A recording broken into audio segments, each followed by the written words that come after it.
This is Winnipeg Sports Talk Daily with Andrew Hustler Paterson and Michael Remis.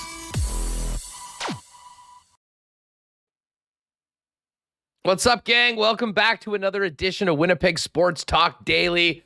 Whole lots to get to today. Monday Night Football last night was a double dud, 2 blowouts, but we'll talk about that a little bit. But tons of hockey news today. Some significant retirements, a new highest paid player in the National Hockey League, and of course, the countdown to Winnipeg Jets training camp continues with the Young Stars back from Penticton, as is our pal Dan Fink, the voice of the Manitoba Moose. Dan was out covering the event in Penticton. He'll break it all down for us, who caught his eye, and not only players that will be projecting to challenge for spots on the Jets, but some of the players that could be spending a year with the Manitoba Moose as well. So looking forward to that. Obviously, we'll continue to hit the big stories around the Winnipeg Jets impending training camp, including the change in the leadership group. Brandon Rewucki is going to jump on a little bit later on with us, as well as a trip to the pigskin. John Hodge of 3 Down Nation will talk some CFL, and I'm looking forward to getting his thoughts on the National Football League through 2 weeks as well. So lots to get to. First things first, though, I do want to thank the sponsors that make this show happen each and every day, including Coolbet Canada, Not AutoCorp, Princess Auto, F Apparel, Boston Pizza, Royal Sports, the Nick and Nicky DQ Group, Little Brown Jug, Assiniboia Downs, Breezy Bend, Consolidated Supply, Wallace & Wallace, Vita Health Fresh Market, and of course our friends quenching us all and hydrating the community at Culligan Water. Let's get Michael Remis in here to get things going.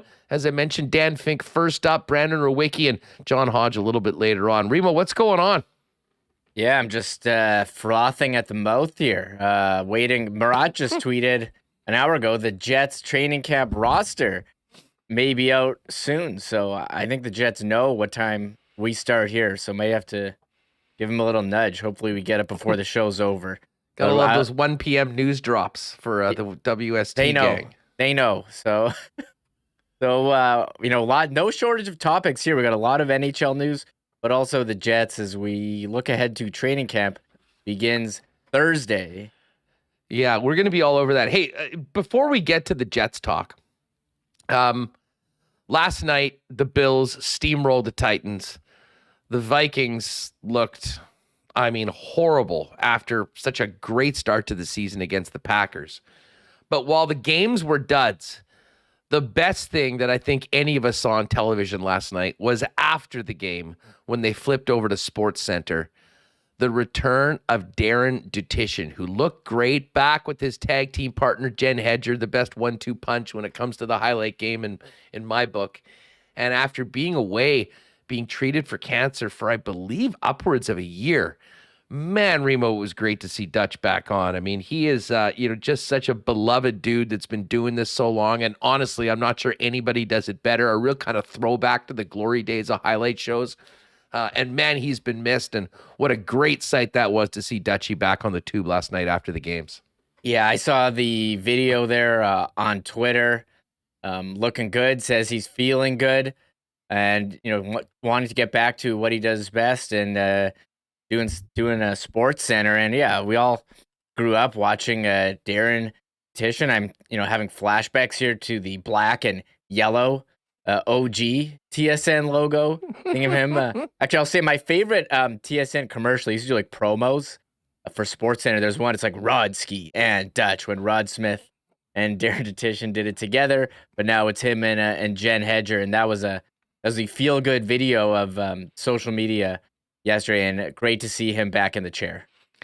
I'm just thinking about this right now, and feel free in the chat This isn't our why not question of the day, but it can be an extra why not question of the day, if you will.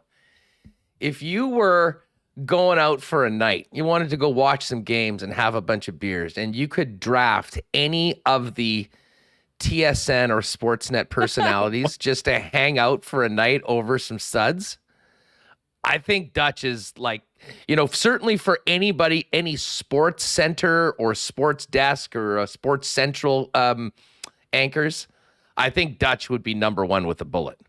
Wow. I never thought about this question. Sure. Ken Reed is funny. He's a funny dude. Yeah. He'd be good. Obviously, Hedge is awesome. And I think I literally like Ivanka as well. And, there's some of the younger Sports Center people that I don't know if we really know those personalities as well. But it's very, very clear that Dutch is a sports guy. I think he'd be the closest to one of your buddies that would just be sitting down. And I really do think he's sort of the same guy that we see on Sports Center every night when you see him live in person. Anyways, just a really, really great site last night. Just want to give him a big shout out. He's got a lot of fans here in the middle of the country, and obviously everyone's been pulling for Darren Detition, and great to see him back. As far as the games last night, though, goes, Reem, we'll get to hockey right away. The Bills, what a wagon. They made the Tennessee Titans tap out in the third quarter. It was a good thing there was another game last night because there was absolutely no drama whatsoever in the game in Buffalo. And unfortunately for Vikes fans, there wasn't much more in Philly later on. Yeah, I mean, good thing I guess you kind of got one complete game because you basically had two half games.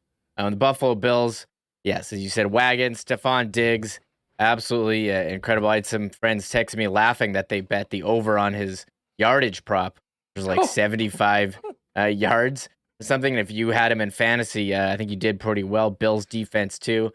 Tennessee, they just haven't been that team that they have. Lee said yesterday that, Derrick Henry hasn't been as explosive lately because of his injuries. Maybe that is it, but he usually heats up as the season goes on. As for Minnesota, I felt like a dummy all night saying on this show that I would take Minnesota on Monday night. You told me Vikes too. You told me Kirk Vikes Cousins. Too. You told me that he had, slayed the dragon, that he's won. Yeah, his he turned last into two Mr. Monday Night. No, that was fake news. Yeah, it was fake news. Wasn't to be yesterday. Looked rough. Meanwhile, Jalen Hurts. This guy's a fantasy cheat code. He can run. He can throw. A.J. Brown's been great for them. Their offense looking really strong. So it's a tough one. And I did enjoy a tweet from Gabe, Sports Rage on Twitter, Gabe Morency, saying, what the Vikings have been, laying eggs on national TV games for 50 years. It's amazing how the same team does this over and over again. And I was like, what? He's actually... Well, they had some good teams before, but this was definitely a stinker yesterday. It was. Dalvin Cook only had 17 yards on the ground. Justin Jefferson fantasy owners were disappointed. And the bottom line is Kirk Cousins is going to have nightmares about Darius Slay for months after the job that he did. And if I recall correctly, he used to abuse Cousins back when he was on the Lions. And now he's doing it for the Eagles. My judgment was reserved on Philly so far.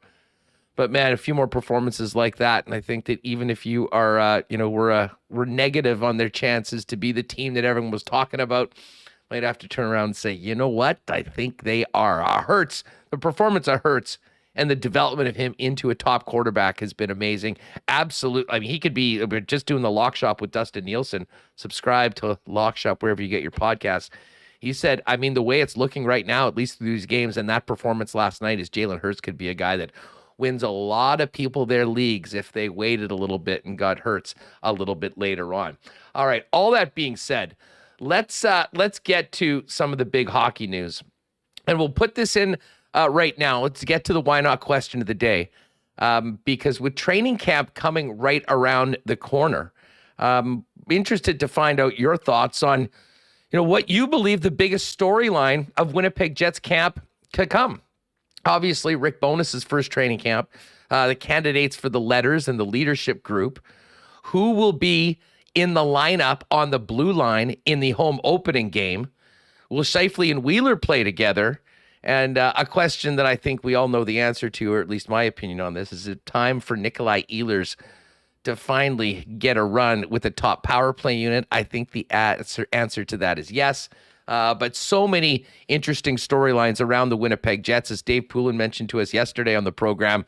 There's going to be a lot of content coming out of this hockey club right now, hopefully for the good, but a lot of intrigue. So in the comments or in the chat, the number one storyline to you as we get into Winnipeg Jets training camp. And we'll have some more time to kick this around with Rewucki a little bit later on, Remo. But before we do that, we should get to some big news in the National Hockey League. We'll get to the retirements in a second. But as I mentioned coming into the program, there is a new highest paid player in the National Hockey League, and that is Stanley Cup champion Nathan MacKinnon, who was playing on a very, very team-friendly deal, just over $6 million for the last 6 seasons.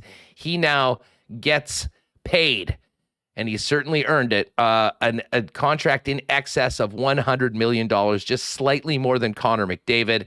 And he will be there for 8 more years. And certainly for Denver fans and the guys in the Avalanche organization, hopefully a few more summers full of parties and carrying around hockey's holy trophy.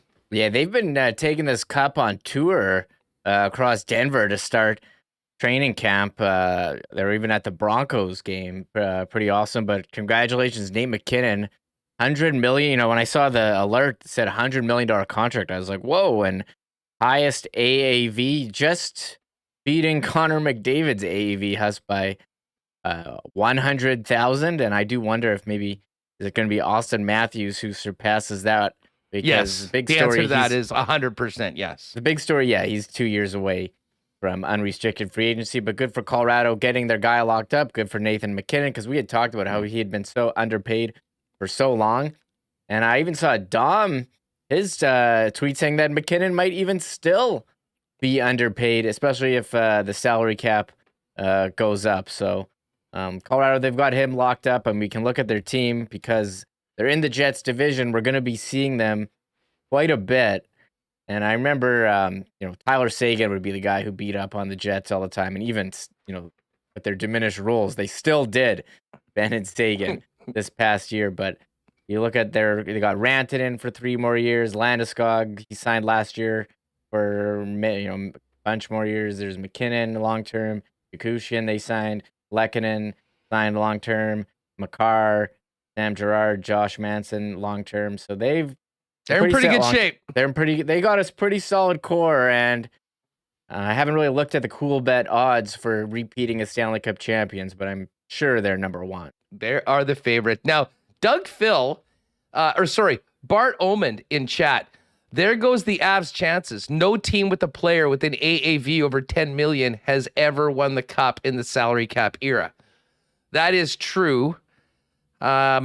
However, that's going to change at some point, and I would argue that maybe the best chance of that happening could be next year with Nathan MacKinnon. Although this is an extension, so I believe next year he won't technically be making the $12 million. This essentially keeps him as an Avalanche for the remainder of his career, unless he plays more than 9 more NHL seasons. Yeah, this year he's making 6.3, so it'll kick in to 12.6 after. I'm not here for that argument. I don't think that's a causation thing. So, I mean, yeah, maybe, but it doesn't mean that it's going to happen in the future. Salary cap's going to go up. Colorado is very smart general manager, the way they handle contracts, the way they spend money. So, if you pair him with some cheaper guys down low, the lower part of the order, I think you can do that. So, you pay your top guys, and then your bottom guys, you can have them lower salary, and you just don't want to do any overpays. The other huge advantage when you're a team like Colorado now, that's the defending Stanley Cup champs, is that, as the squeeze continues for the middle and lower class under the cap era, if the guys are going to have to be taking less money, they'd sure as hell rather do it in a place where they've got a great chance for a long playoff run and hopefully to win a Stanley Cup. And, we saw that with Rodriguez signing. Yes. And that's part of the reason why, Remis, I think it was pretty clear that as much as they would have loved to have had Nazem Kadri back, the term and the dollar figure that he was going to get and certainly deserved just was not compatible with the raises they need to give to the true young core of this club. Cale Makar got his big deal last year, and now an NHL high contract, but one that was absolutely earned by Nathan MacKinnon, who by any standard has been criminally underpaid over the second half of his contract. Yeah, I agree with you there, Hassan. Bart Oman does say you had thought that with Chicago, they gave the two guys over $10 million. Look how that turned out. I haven't had a chance to do a deep dive of Chicago, but I think that's different situation. Not here for blanket statements, but I think Colorado, they're pretty well positioned, and you saw them grab Evan Rodriguez, as you said, for $1 million. People want to go there, want a cup chase, and Denver also a great city, so they're going to be we're going to be seeing a lot of them. I'm here for Bart's argument, and I think history has told us that up until this point, the teams have been a little bit more balanced. However, I don't think, I think Colorado still has a better chance of winning it again with Nathan MacKinnon signed at that number than if they didn't have Nathan MacKinnon, if you know what I'm saying. But Colorado's not going to be like, hey, a team's never won a cup with a guy over $10 million. Sorry, Nate, we got to go to 9.9 max. Like they're not. We haven't heard the internal salary cap. There's some teams that apparently have internal salary caps that we heard of before. Yeah, they're not doing that. So, look, we'll see how the salary cap moves up. If you can lock up a guy, top guy in the league to that, sure. I mean, good for him and good for the team. Now, we've got some more interesting news on just how things are going to be working with the Winnipeg Jets. Kevin Cheveldayoff clarified some roles to Thomas Drance in an interview with The Athletic. We'll touch on that as well as some of the other storylines. But just elsewhere in the National Hockey League, big news was MacKinnon's deal. But some pretty legendary players, Remo, calling it a career today. Keith Yandel, who was the NHL Ironman for a short period of time. PK Subban hanging it up as well after an incredible career. And the guy that we thought might never retire, Big Z himself, Zdeno Chara. And with Chara's retirement, there is not a single active player remaining in the National Hockey League that has ever lost a playoff series to the Toronto Maple Leafs. Yeah, wow. Zdeno Chara, absolute legend, started the career with the Islanders, went to Ottawa. Then Ottawa re-signed Wade Redden instead of Chara. Chara goes to Boston. How does the Sens history look different if they kept Chara and moved Redden? Yeah, I don't know. The Sens team was always so good to us. They could never beat the Leafs, and as you said, Chara, the last remaining NHL player to lose to the Leafs in a playoff series, but legend. Norris Trophy, playoff appearances, captain of the Bruins. They're retiring his number. It's already been decided. Signs the one-day contract with the Bruins. So, end of an era here. Last player who lost to the Leafs now retired. That's the lead story, right? Well, yeah, I mean, certainly we're going to have some fun with it. I laughed out loud when I saw that stat rolled out by Barry Patechki earlier on. And hey, listen, I know we want to get your Jets topics in on the Why Not question of the day, brought to you by our friends at Why Not, at Not AutoCorp, Waverly, and McGillivray, online at not.ca. But here's another question for you and for everyone in the chat. PK Subban, is he a Hall of Famer? No. You don't think so? Well, he won a Norris Trophy, right? He won a Norris Trophy. I believe he was an All-Star or, first-team All-Star for 3-4 years overall. I mean, had some big point seasons, was part of the Montreal Canadiens, which is certainly going to help your notoriety. Chara is automatic first ballot Hall of Famer. I don't think Yandel has a shot, but I am interested in people's thoughts on PK Subban because, I think that, and obviously his big personality as well. I mean, he was a very... when you talk about Hall of Fame, there were a few more famous players than PK Subban, and I know that's not really the criteria for getting into the Hall. But I'm interested whether people think that he isn't, or is he going to be one of those guys that gets consideration for a few years and then gets in later on in his eligibility? Yeah, I never even thought about that. Chara, of course. I don't know if PK played long enough, but he was, a top, you want to see, was the guy a top player in the league? And he was, winning the Norris Trophy. So he went to the Cup final with Nashville, played in some big series with Montreal, but I don't know. He played 13 seasons. I don't know if he played long enough to back the last couple. I mean, he really fell off to the point where, he may have had to sign a PTO or a $1 million contract. But there are players who've had, shorter careers but very high peaks get in. Maybe for off the ice stuff, because I see people in chat saying, "Okay, who's he going to sign with next? ESPN, Sportsnet, TSN. Like, pick your media organization." But no, I don't think so. But I can tell you I by could see looking it, at the maybe. chat here, there is not a lot of support for PK Subban's Hall of Fame credentials here at Winnipeg Sports Talk today. But I mean, would you let a complete whiner into the Hall? Enough said. James, I can guarantee you his candidacy will not be determined on whether fans think that he whined a lot or not. Listen, I would say it's probably less likely than more likely, but it's certainly a conversation. And while I don't think he gets in when he's first eligible, it wouldn't at all surprise me if at some point PK Subban is a member of the Hockey Hall of Fame. But the guy that's going straight in, and hell, considering how long he played, they could maybe just, completely scrap the waiting period as Chara. Chara, it will go down as one of the most unique players in NHL history, Remis, and the career that he had, how dominating he was well into his 40s, he's a player and a story we probably won't see for a long, long time.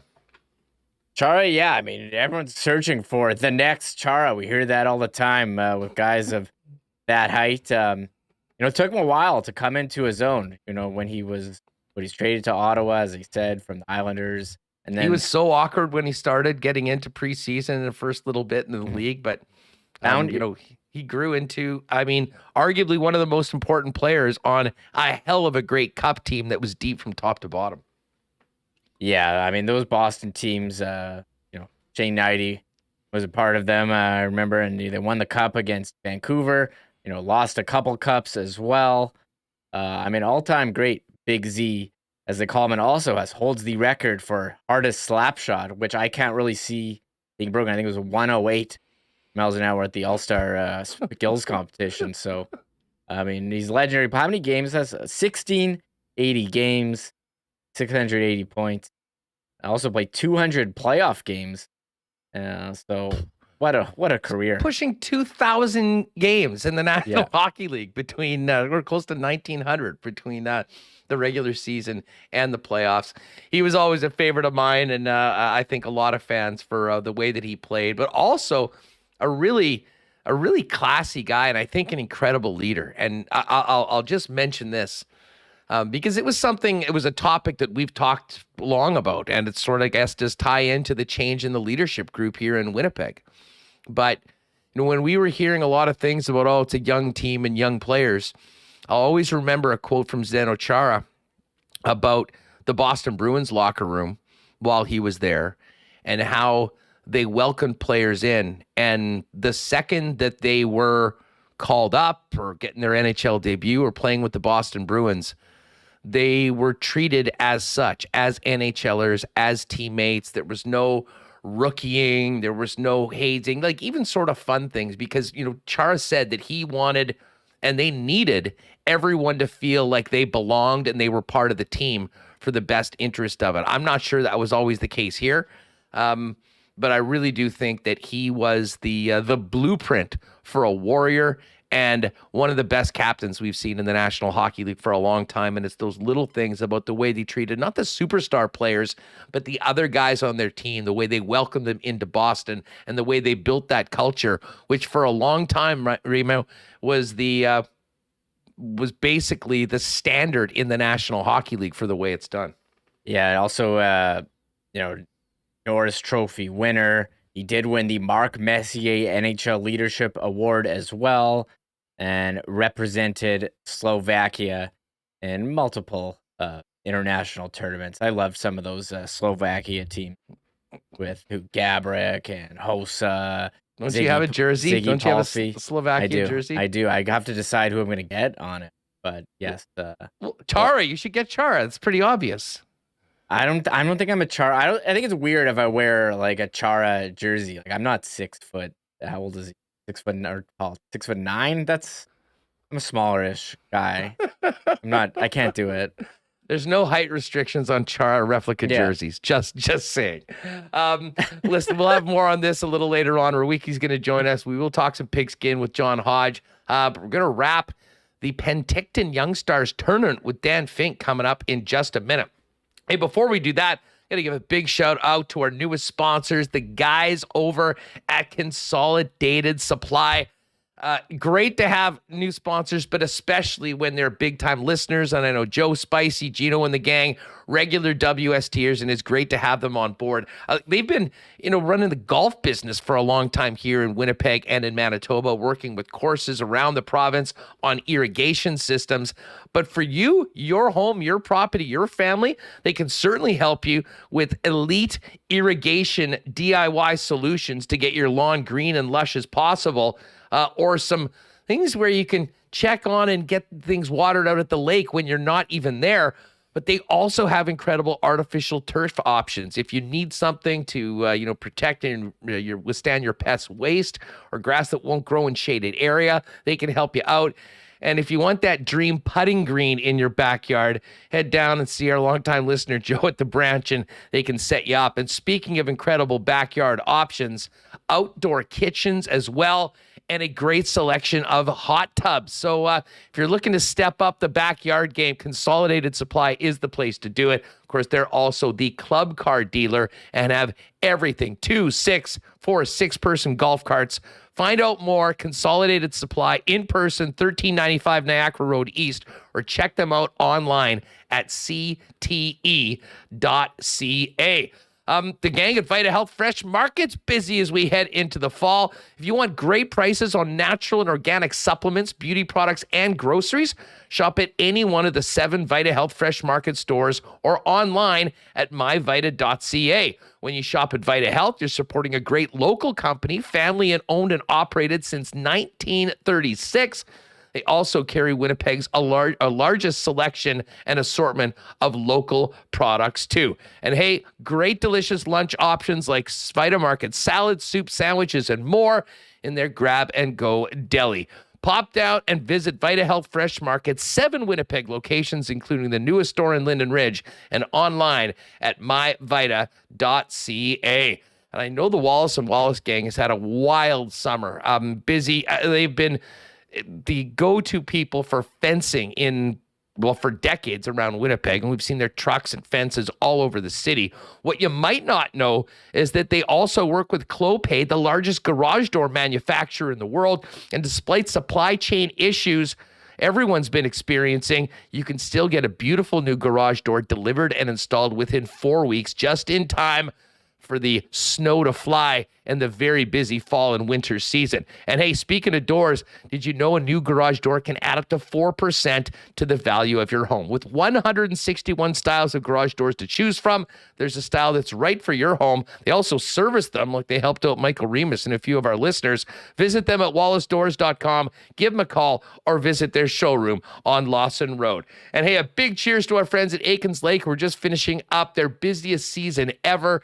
If you're thinking about a world-class fly and fishing experience where you can be on the water after the flight in less than 2 hours from the city of Winnipeg, Aikens is the spot. And as incredible as the fishing is, the people and the hospitality are even better. And that's what makes the Aikens experience. Find out more online, aikenslake.com, or check them out on any of their socials at Aikens Lake. All right, back from Penticton. And back on WST, our guy, the Fink, voice of the Manitoba Moose, Dan Fink, back on the program. Fink, it's been a minute. How was your summer, my man?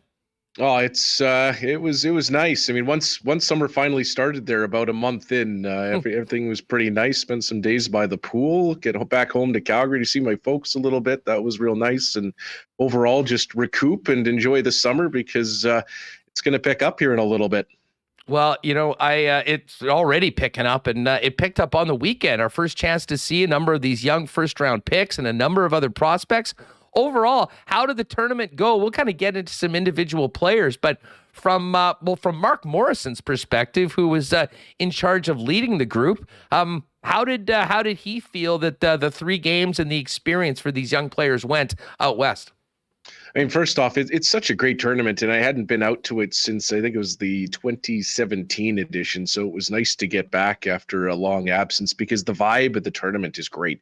Nobody's lost a game yet, so all the hockey operations folks are in great moods, and it's kind of the dawn of camp. It's kind of like first day of school. Everybody's psyched to see each other. Lots of reunions. There was a whole ton of, interestingly enough, Moose alumni through their various positions, whether it's with the Jets or other organizations that were getting together throughout the whole weekend. So it's a really great vibe off the ice. And then once you get to it, I mean, all the kids are just so excited to get a chance to put on those NHL jerseys. For many, it's their first opportunity. For some guys, it's old hat, and we'll talk about some of those guys. But it was a good tournament. I think it's really valuable. I mean, there's so many different things trying to be accomplished for some players. I mean, what Cole Perfetti gets out of that tournament is different than maybe what Danny Zhilkin gets out of that tournament. And for guys trying to get a little bit of a tune-up and get into that competitive mode before training camps, that's great. For other guys trying to come back off injury and just get a feel for the puck again, that's great. And for guys getting that experience that's a little closer to pro than they might be used to, it's great as well. So it's a lot of fun being at that tournament. There's a lot of learning that goes on for the players, and hopefully they got out of it what they wanted. It was a great experience. Well, Cole Perfetti, you mentioned, he, of course, spent plenty of time with the Manitoba Moose, played time with the Jets last year, but missed the better part of the second half of the season with injury, did not play in the World Juniors, and maybe in a normal situation wouldn't have been part of this group, but I think wanted the reps and wanted to play with some of these young players. He really did stand out at times in the event, didn't he? Yeah, and I mean, sometimes you forget he's been around for a couple seasons, but he's still only 20 years old. I mean, he's kind of in the middle age range of some of these guys that are at this tournament. So I don't think there's anything wrong with some of these guys getting a chance to play at that tournament. And actually, we were laughing about it kind of the first day. Guys are getting their headshots taken, and I made a crack to Cole. I said, "What is this? Your first rookie camp?" And then we both looked at each other and went, "Oh, wait, it actually was his first rookie tournament because of just how weird the last couple of years have been." So definitely a good experience for him. He gets a chance to kind of lead the way and be one of the leaders with that crew. So that's a good experience for him and show the way. And of course, like you said, getting in those touches so valuable when he hadn't played a game in so very long. I mean, same for Chaz Lucius as well, guys who hadn't played. Greg Morellis, part of that group as well. He missed the kind of the last bit of the season with the Moose. So there was more than a few guys that were getting to their first game action and first competitive action in a while, and they definitely made the most of the chance. Well, Perfetti in particular, I mean, really sort of took over that game yesterday in the third period and sort of kind of built throughout the event, which is exactly what you want to see from young players, as now they need to step it up and go up against top NHL competition. Now, Perfetti's a little bit of a different situation considering his NHL tenure already, and frankly, just where he seems to be positioned into the organizational depth chart for this year. But we did get a chance to see for the first time Chaz Lucius, who you mentioned. But I think the guy that a lot of fans really were paying close attention to, and this young man delivered, was Brad Lambert. And, what a weird year he had playing with men, seeing his draft stock fall from a potential top 3 or top 5 pick to where the Jets got him. You would not have known that by looking at these 3 games for the Winnipeg Jets. Man, was he good, and a real impact player yesterday, getting a chance to see what he could do along with Cole Perfetti. Yeah, that speed is definitely hops off the page, and I think at a tournament like this, that's the one thing. I mean, guys are dealing with so many things, getting their timing back and all this. But the one thing that doesn't really go away is natural skating abilities. So when a guy can fly up and down the ice like Brad Lambert can, you certainly notice it. And it was kind of interesting to watch that line in that last game because they got put together. I think it was about halfway through or for the third period of game 2 with Perfetti and Morellis and Lambert on the wing there. It seemed like Perfetti and Morellis kind of figured out how to use that speed to their advantage partway through that game, and you could see that line really start to buzz. So that was a lot of fun to watch. I mean, you got to see, I'm going to kind of branch out about all 3 of them here, but you got to see Perfetti kind of use that power and the strength that he's been building over the last couple of years and kind of learning what it takes to play a pro game. You saw that great skating ability of Lambert on full display and some good finishing as well. And then Morellis as well, jumping into that group. Well, what a pass to Lambert for that backdoor goal in the third game there. So those guys were a lot of fun to watch, but yeah, when you can see a guy fly up and down the ice, and when you know that there's still muscle to be built on and probably a little bit more speed to add to it, it certainly does. It does make everybody salivate, doesn't it? Well, for sure. And what's so interesting about Lambert, Dan, is that, as well documented, there's so many options of where he could play this year. He doesn't have a contract in Europe, and I don't believe that's part, but I guess that's certainly not out of the question. He could potentially go to the Western Hockey League. I guess he could make the Jets, but there's also the possibility of playing with the Manitoba Moose. And I think that was why this tournament was especially intriguing for Jet fans, because we got a chance to see Chaz Lucius play for the first time, who, I mean, man, that finish on the goal he scored yesterday was big league. I from what we'd heard and seen, I mean, he didn't make a huge impact in the first couple games, but I mean, there's the potential that this young core could potentially be playing together with the Manitoba Moose. And I know that would give you a lot of fun to call this year. I mean, what do you make of that? And maybe what's at stake for a player like a Lambert going into training camp as far as where he actually plays this season?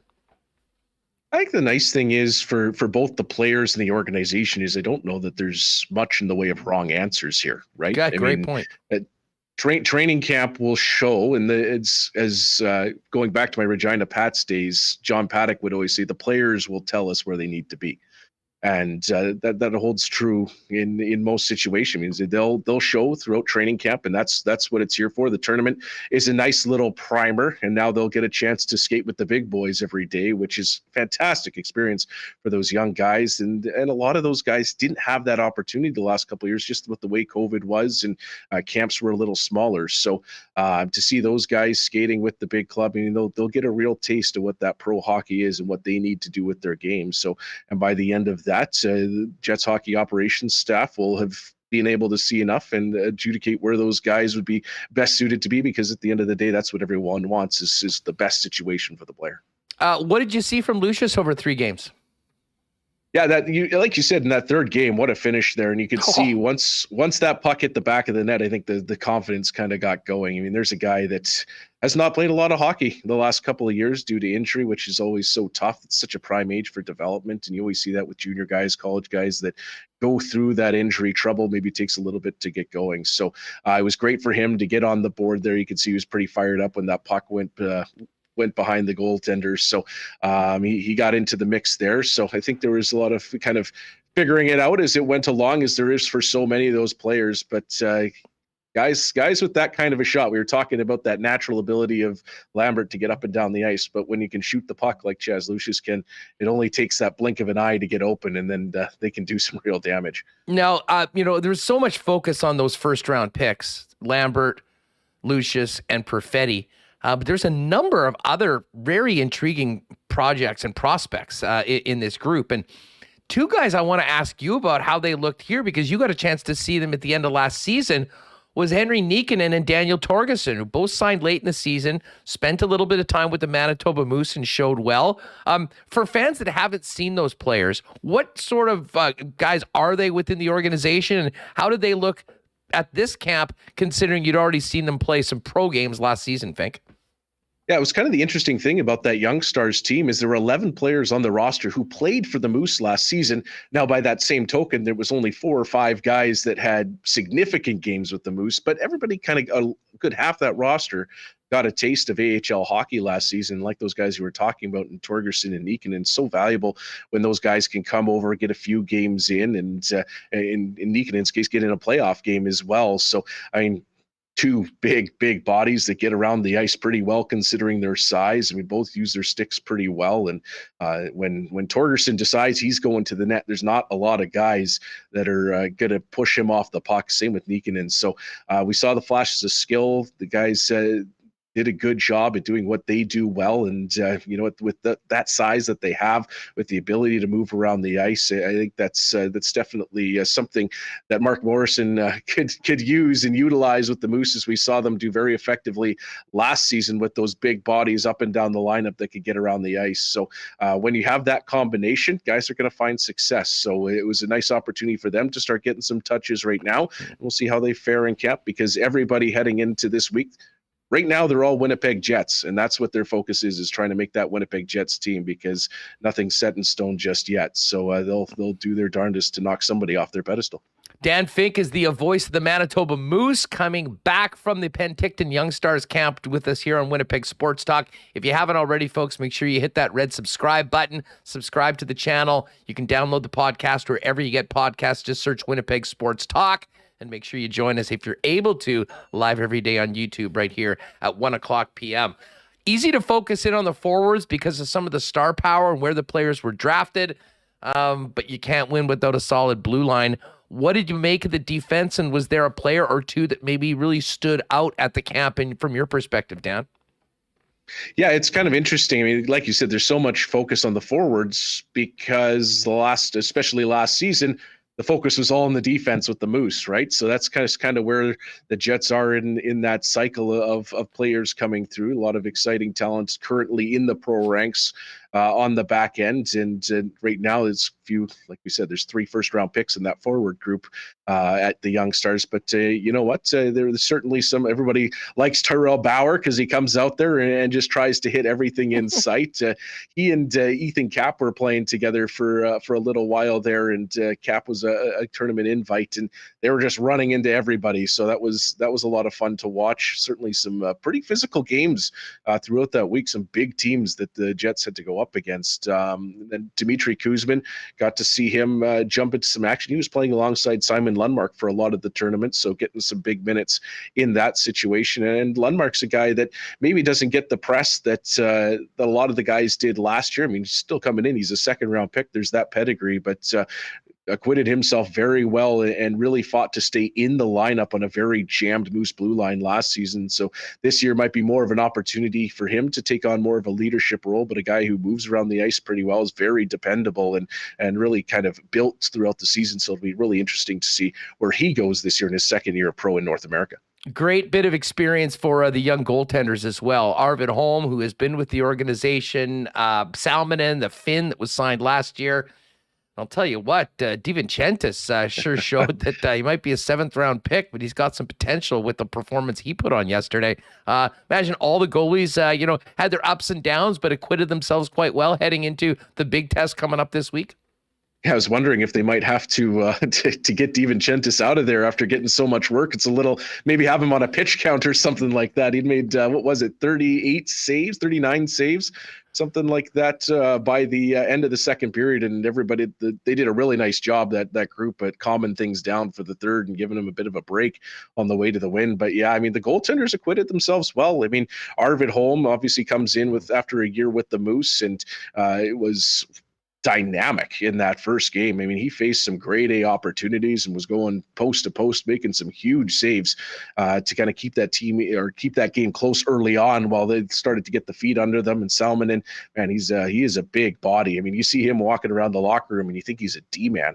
Usually the goalies are kind of tall and lanky. You think that Arvid Holm build, he's 6'5" and barely 200 pounds, but Salmon, it looks like a linebacker moving around out there. So he takes up a lot of the net. He's a big body, and you know what, uses it well. And DiVincentis, yeah, you really showed well. I mean, you have two kind of more experienced goalies. Obviously, Arvid Holmes played pro in Sweden and here with the Moose. Salmon has got a few years of pro under his belt in Europe, and then DiVincentis, just the young lad getting in there. And what a way to showcase yourself when you get in and you're able to make, 44 saves for the win. So certainly goaltending was not falling behind the rest of the group there. They were very, very solid throughout. Now, Dan, let's look ahead to this week. Official camp, Jets camp, is going to open later on this week. Fan Fest, of course, on the weekend. What is the schedule for the Manitoba Moose? At what point, and how involved will Moose coaching staff, much like they were in Penticton, be in training camp? And at what point does the squad break off and get ready for their season, which will start without any preseason games this year? Yeah, I mean, there is a bit of a weird lull here for some of the Moose folks, myself included. You kind of get going, and then all of a sudden say, oh, okay, well, I guess I'll go downtown and work for a couple of weeks here while they sort things out at Jets camp. But kind of really early October, kind of end of September is when, some of the Moose guys are obviously in town already, having been at that Penticton tournament, but they'll get a couple weeks of skates in here. There'll be imagine some tryouts and things like that guys might be able to snag on with the Jets, things like that. We'll see how that all plays out when the training camp roster gets announced. But so the Moose kind of waiting for a roster at this point, and then the AHL contracts will start rolling in kind of at the end of the month here, and then they'll get going. And it's a quick run up, because I mean, half the team, maybe a little more, has that opportunity to skate through and be as part of an NHL camp, maybe get in some preseason games, so they're pretty good to go. And then those AHL contracted guys, maybe a bit less of a run up, but the coaching staff certainly knows what's up, and they know how to put those guys through the paces to get them ready for which will be a big home and season opener coming up on the 16th of October. I know obviously the focus will be on the Jets and main camp going forward, but the entire Moose staff I know has been grinding throughout the summer. I mean, what should fans know about the upcoming season right now, Dan, before we get to the home opener? As far as I know, they've been working hard with ticket sales, groups, all of that. I mean, and I imagine there'll be a Moose presence within the organization at FanFest on the weekend as well. And sorry, I misspoke there. It's preseason for all of us. October 15th is that season opener. Though if you come to the rink on the 16th, there'll be a Moose game there too. So gotta love those back-to-backs. But October 15th, home opener at Canada Life Center. But yeah, I mean, really looking forward to this season. I think it's going to be a very similar team. Obviously, some of the bodies and the names have changed. That's just life in the American Hockey League. But it seems like very similar style players have come in to replace them. So if you liked that very hard-working brand of Moose hockey that we saw last year, we're mentioning kind of a big team that's just going to go to the nets and should be, again, a pretty dynamic defense behind them, strong goaltending. So I think you can expect a very similar team to what we saw last year. So that's pretty exciting. And we saw what that team very nearly accomplished in coming back in that playoff series. And it is unfortunate it kind of ended a little earlier than we were all hoping, but it's going to be a very competitive division. Again, it looks like the Milwaukee Admirals have kind of taken their success last season and loaded up from it. Chicago Wolves maybe not quite as loaded up, lost a couple of those big scorers from last year. So it should be a tight and interesting division. Really looking forward to some more Canadian competitions. We'll have the Calgary Wranglers coming to town as well. So going to be playing against 5 Canadian teams now, which is pretty cool. So looking forward to this season. Hopefully, fingers crossed, we're back to a normal season throughout, and we'll be able to have everybody in the building all throughout, and no weirdness during the season. So I know everybody was getting pretty tired of that. So looking forward to a lot of fun this season, some new promos throughout. That soccer game, I think, is going to be kind of a new highlight on the schedule. Manitoba May Day was great last year. Love giving away the pierogies. So it's going to be a lot of fun. Marketing staff and the game ops staff have been working real hard this summer to get everything ready. And we're excited to showcase it all here coming up very, very soon. Can't wait to see you down at the rink, and of course hear you call the games on moosehockey.com and on 680 CJOB. Fink, great to have you back, and let's do this again real soon. Sounds good, Huss. Thanks for having me on. And remember, moosehockey.com/tickets to find out information on your memberships, as well as your single game tickets, which are out now as well. Thanks, dude. We'll talk to you soon. There it is, voice of the Moose, Dan Fink with us. A little wrap of the Prospects Tournament and a look ahead to Moose season here on Winnipeg Sports Talk. Brandon Rewucki is getting his rubber arm ready in the bullpen. He'll be coming in just a moment. Mentioned, why not question of the day right off the top. What is the number one training camp storyline in your opinion? Hit us up in the comments or in the chat. Not AutoCorp, great sponsor to Winnipeg Sports Talk since day one. And folks, if you're thinking about getting into a new vehicle or considering an upgrade, make your first stop at Knott. Waverly and McGillivray, online at knott.ca. Let the Knott experts get you into a new car at an amazing price. Why not make the trip right now to Knott AutoCorp? And hey, while you're at it, you can check out the incredible vehicles on the lot with new stock coming daily and weekly. And of course, tons of Teslas there as well. If you're thinking about a move to electric, the Knott AutoCorp Tesla Experience Program will tell you everything you need to know about that switch from a traditional vehicle to an electric vehicle. Get on down right now and start the search for a new vehicle at Knott AutoCorp. Why not? Hit them up at knott.ca and at Waverly and McGillivray, along with the Winnipeg Car Lab. Big night last night for the Bills. I have a feeling Bills merch is going to be on a big run right now. A lot of 17s running out this door. Of course, whatever your favorite team in the National Football League is, Royal Sports has you covered. And getting ready for Jets season, a Bomber playoff run, Blue Jays going into October. Royal Sports is the greatest selection of licensed team merchandise from around North America and around the world down at 750 Pembina Highway. But it's much more than just a fan's dream. Players as well. Royal has been the hockey superstore for over 35 years in town with a great staff of hockey players to help you get the right fit and the best piece of equipment to dominate your season. Royal Sports, your hockey and fan headquarters, 750 Pembina Highway, and follow them on Instagram at Royal Sports Pembina for the latest merchandise drops and sale information. Well, we're looking forward to the Suit Show. You guys came through with a big one last week, so coming up in the next couple weeks, we'll figure out when we're going to do it. But I can't wait because I got my new threads from F Apparel. And guys, everyone needs at least one suit that fits and looks great. And if you're in the market for one, head on down to F Apparel. The entire process is so easy. You get a chance to pick your fabrics, colors, styles, and more with the experts at F. And the custom suits begin at just $400. Great shirts, ties, accessories, and more. One stop for all your men's clothing needs is at F Apparel. And guys, if you are getting married or you're in a wedding party, talk to Andrew and his great staff about a 15% discount for the entire wedding party when you get your suits at F Apparel. F Apparel, 190 Smith Street downtown, and online at F. That's EPHapparel.com. And a big shout out to our friends at Breezy Bend. I know Craig and his staff are working hard putting in the new green structure for the 7th and 15th holes after an amazing season at Breezy Bend. If you're thinking about a long-term home for you and your family at one of Winnipeg's top private courses, make it Breezy Bend. Give our friend Corey Johnson a call and find out more about getting on the waiting list for next season. And you can find out everything that Breezy has to offer online at breezybend.ca. All right, let's get to some more Jets talk. Been looking forward to getting Rewucki on after the big news of Friday. And the host of Skates and Plates joins us now on Winnipeg Sports Talk. Brandon, how are you? I'm doing pretty good, man. Big win from the Birds last night. And that was a beatdown. Yeah, I was blown away. I was, full disclosure, I was a little worried that the Vikings offense was going to light up Philly in there. But primetime Kirk made sure that didn't happen. Darius Slay said no. Yeah, repeatedly. All night long. Big play Slay came to play. Hey, I'm trying not to get too excited, so that's a nice problem to be in as a fan. Well, there was a lot of hype about the team. I was still waiting to be convinced. I was on Minnesota yesterday, and color me convinced. That was a dominating performance from start to finish for Philly. And unfortunately, we had those crazy comebacks on Sunday.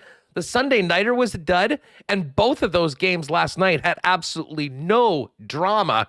Listen, the Titans tapped out in the third quarter, and the Vikes, no matter how many times they got the football back, just could not make anything happen. And as you mentioned, it was one pick after another. Should be a great slate of games coming up this weekend. But let's get to hockey. You knew we'd be getting to this right off the bat. There's a number of other stories around the Jets as we get into training camp. But first off, Brandon, your reaction to the announcement on Friday that Blake Wheeler is no longer the captain of the Winnipeg Jets. They'll be going to a new leadership group for this year under Rick Bowness, and thoughts on the tone of both the comments from Rick Bowness and Blake Wheeler on Friday afternoon. Yeah, I guess when you take all of it into account, I wasn't really surprised with anything, which is shocking to say when the captain of a team gets the C stripped, and it's not because they couldn't get over the hump like we saw in San Jose. It's because the locker room tried to destroy itself, particularly last year, but there's been turmoil for a few years running now. It's such a unique situation. We haven't really seen something like this in the NHL where the captain is no longer the captain, but he's still a part of the team. It's really, really bizarre.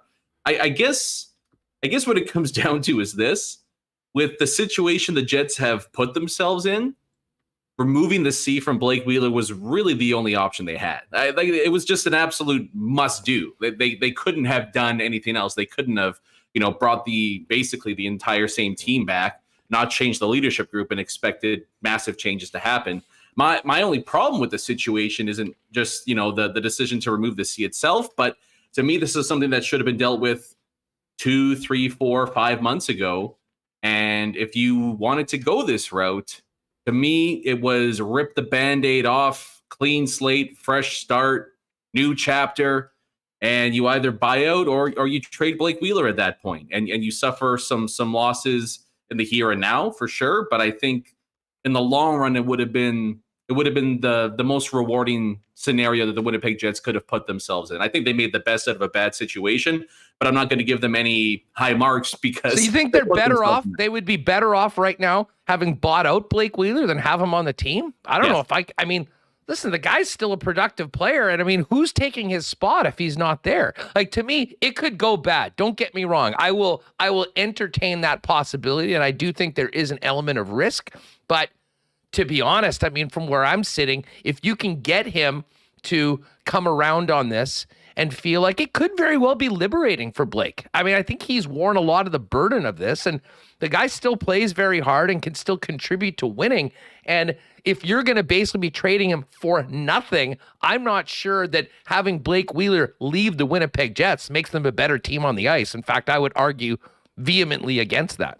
Yeah, I think the Jets found themselves ironically in the exact same situation the Minnesota Wild found themselves in a few years ago. And what did they and their penalties were way more punitive than what the Winnipeg Jets would have found themselves in, whether a buyout or a trade and maybe retain some salary.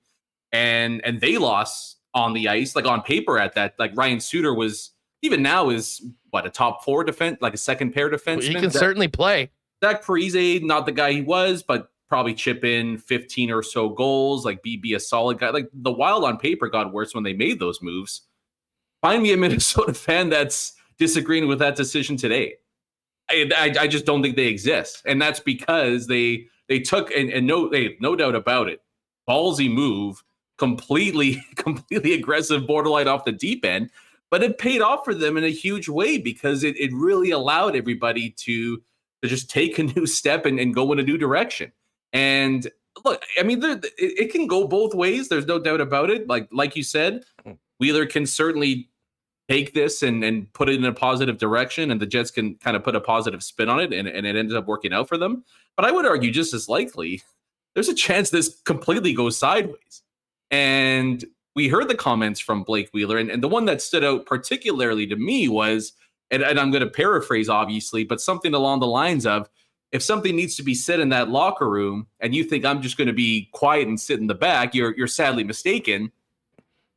That's why it's so risky and dangerous if you're going to go this route to have him still be a part of the franchise. Because if you're a part of the leadership core, the new leadership group, I can understand having some trepidation about, stepping up and maybe saying what really needs to be said when the former leader of the team is potentially right beside you and barking out orders that you might disagree with. How much is this going to be on the coach? Because to me, and I mean, listen, Maurice basically admitted that he, for all intents and purposes, barely ever even went in the dressing room. He wasn't that close to the team. He basically gave the keys to Wheeler as the captain and that leadership group and was there. It was almost like an absentee parent, and things go wrong and you don't even know that it's happening.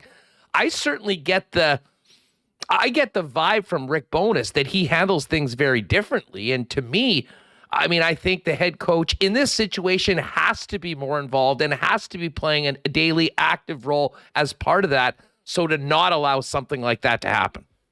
Yeah, no, that's completely fair. I think what the Jets have thrown at his plate so far is completely unfair.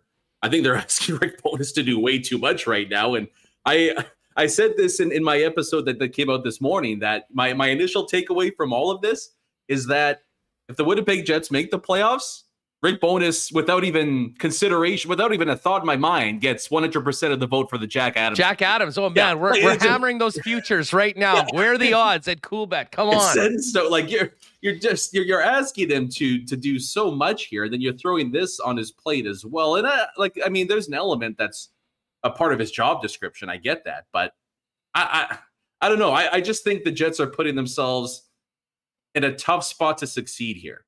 I think that the right move for me was just to go with the clean break and start new. And you know what? It depends on, if it was a buyout or cap retain, whatever it is. But I mean, at that point, the Jets would have had some pretty significant salary cap space to work with. They could have potentially, whether trade or free agency. I mean, a guy like Sonny Milano gets a PTO and he put up like 50 points. Like there were some options out there to bring in some reinforcements. I think that would have been the way to go if I was the one making the decisions here. But I mean, Rick Bowness has an elevated role in all this, right? Like he's got to instill a culture shift. He's got to do that with the former captain still being with the team, but not being a part of the leadership group. And the same group of players is still there. And he's got to do all that. And oh, by the way, can you also instill some defensive structure for a team that hasn't been able to play a lick of defense for the last 3 or 4 seasons right now? Like that's just why I felt like it was a perfect opportunity. New coach comes in, you turn the page on a guy that, I mean, has been the best player in franchise history, Jets 2.0 history so far. You give him kind of a proper send-off, allow him to start anew, and then, you know, in the twilight of his career, maybe go to a place that he can have a better likelihood. What's the proper send-out? Buying him out and saying, see you later? No, but I think it's an awkward situation for Blake Wheeler to be in right now. Oh, it is. Like, I really think it's a lose-lose for everybody involved here. I don't like it at all. And when you want a new coach to succeed, you want to make his job as easy as possible. And the Jets are doing that right now. And I think Blake Wheeler himself probably would have appreciated just some honesty and some upfront, say, look, it's not working. It hasn't working. You're stressed. We're stressed. Let's try something new here. Right. Like the relationship has been great and beneficial for both of us. You know, we've won a lot of games. You've made a lot of money, but it's time. Sometimes it happens in pro sports. It's just time to go your separate ways. And instead you get this measure here, which it doesn't really solve anything. And again, it could work out. This might be just kind of like a footnote in the Jets season once we get to game 60 and they're playing 600 hockey, or I don't know. But I think there's a lot of things that can backfire here. I think a lot of fans are looking at this through an optimistic lens when maybe it is a bit pessimistic, but maybe in sort of a realistic lens. There's a lot that could go wrong, especially if this team starts the season poorly. And then number 2 is really going to hit the fan. And I don't know how the Jets would get themselves out of that situation if things do go south quickly. Yeah, I mean, I guess where I'm on this is I figured I look at it optimistically because I think it had to happen. And I think that this was, and again, there's some different ways it could have happened, but I mean, we've been talking about this well into last year. You know, when does this team change over the leadership group? When do these young players, when are they sort of empowered to be the guys that they were already becoming on the ice? And that time is now, and Rick Bowness has been able to do this.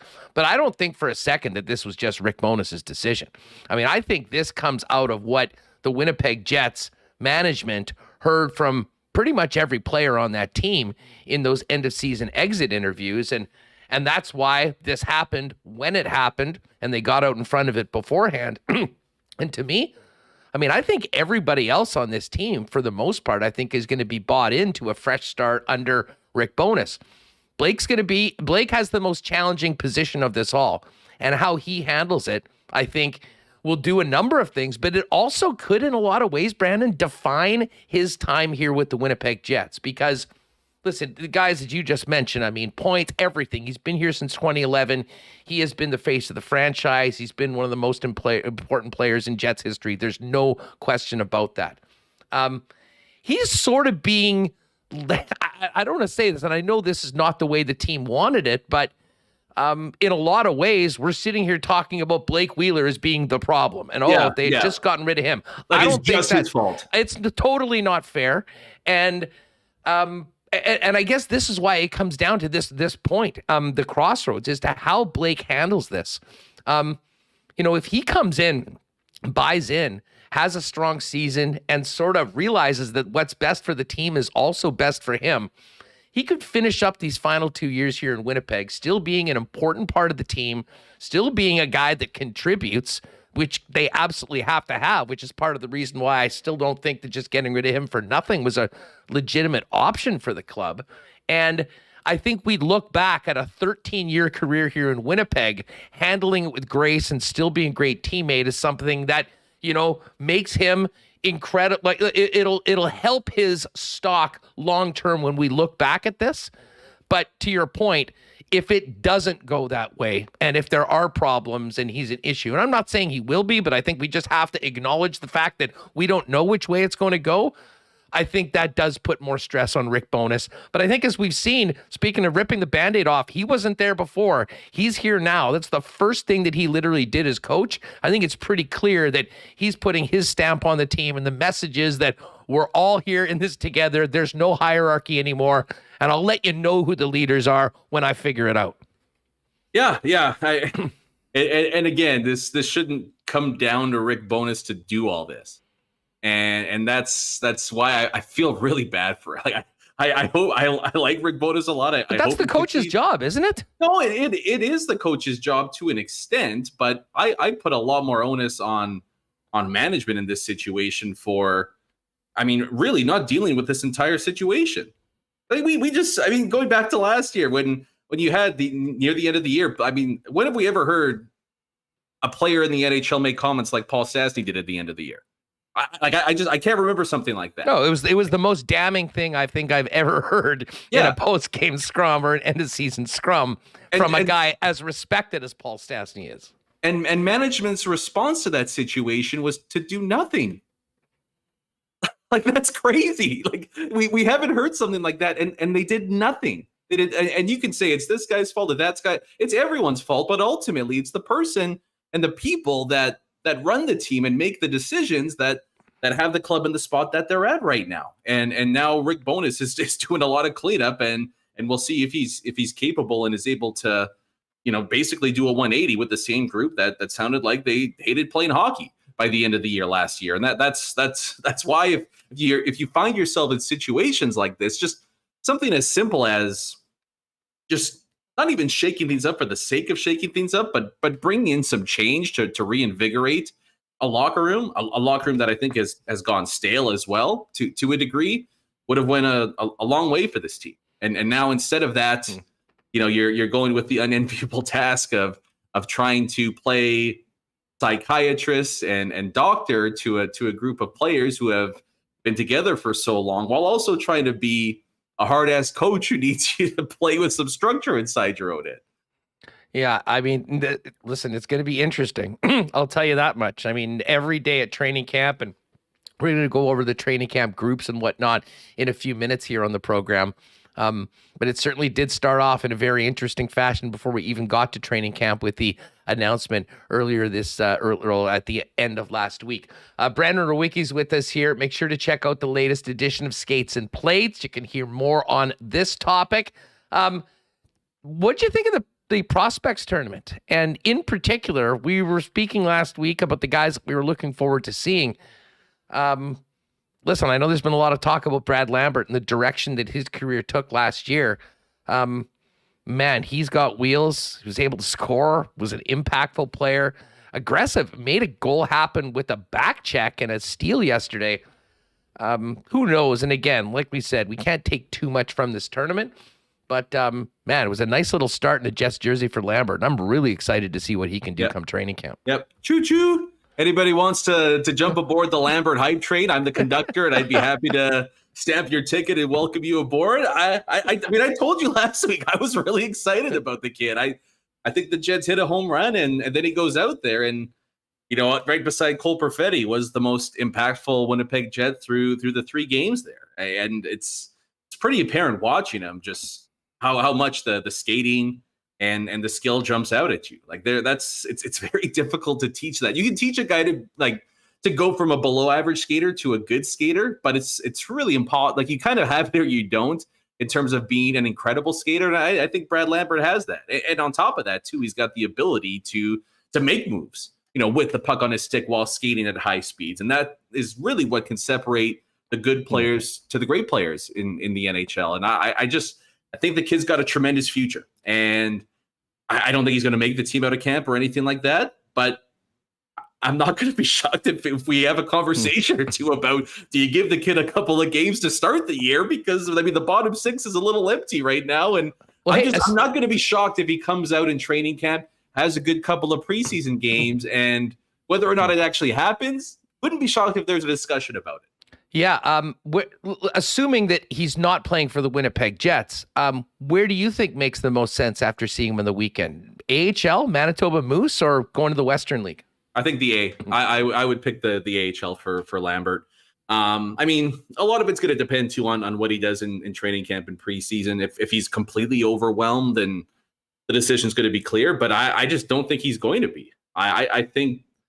I mean, he's played with men over there in Finland. I know it didn't go super well for him the past couple of seasons, but this isn't something that's completely going to blindside him in terms of the physicality and the pace that he's going to face down there. I really think it's going to help his game, to be honest. I think, there's certain players that when the pace of the game picks up, that you see the level of their game also take a similar step up as well. And I think that's what we'll see with Brad Lambert. I mean, if he goes to the Dove, I don't think it's a bad thing for him necessarily. I just think that for me, I'm kind of anticipating him to turn some heads at training camp.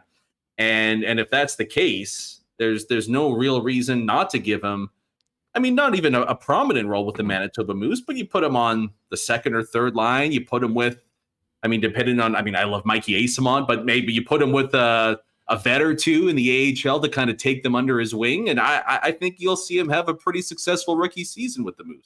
Yeah, well, listen, I think that the Moose games this year, if we see Chaz Lucius and Brad Lambert playing there, as well as some of the younger guys that maybe don't get as much of the pub that first round picks do, I think those games could be really interesting this year.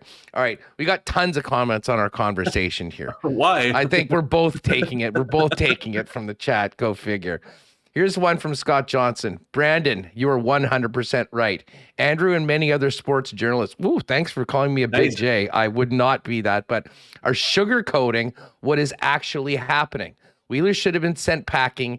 He was too toxic to this team. It's easy for people to say that in an internet chat room, I guess is what I'll say on that.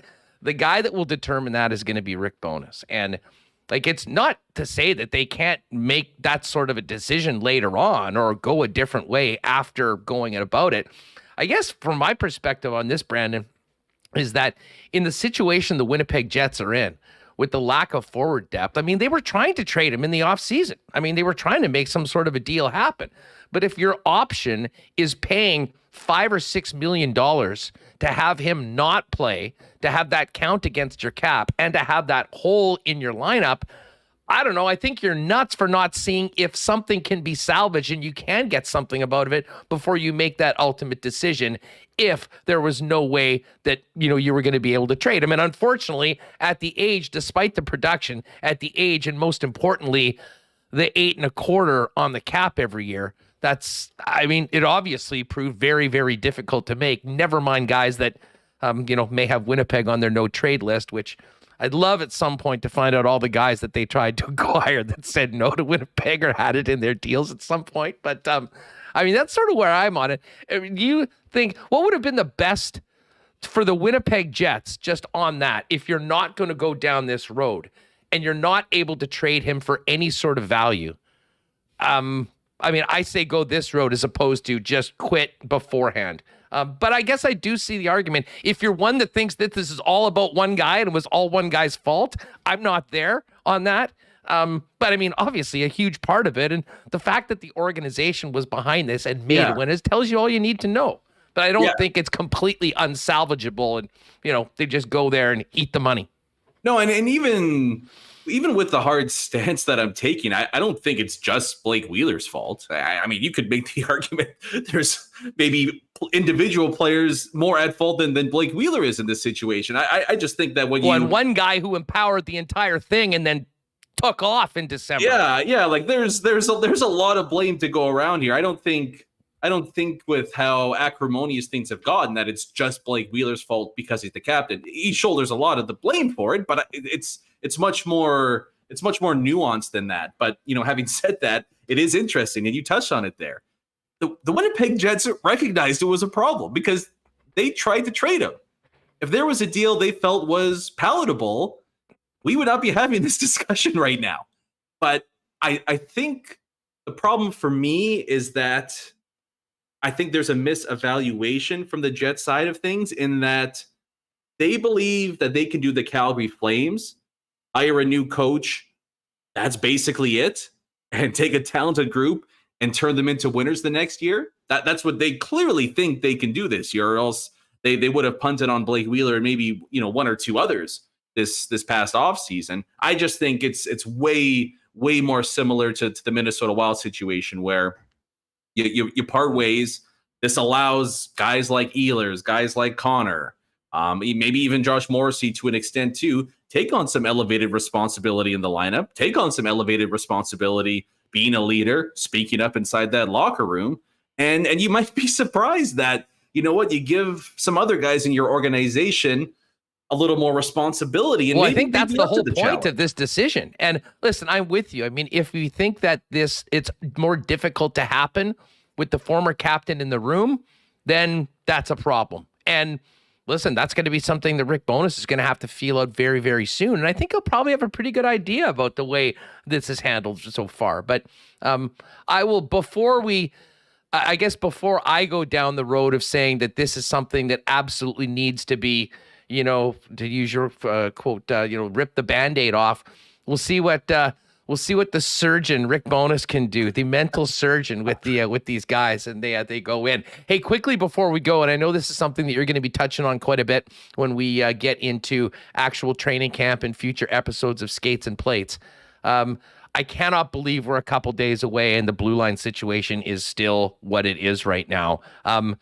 Give me a prediction as to what happens going into, first of all, who's the sixth defenseman? If we're assuming that the five vets are all in the lineup, who's the sixth defenseman on opening night? And how do they handle the surplus defensemen that cannot all be on the roster?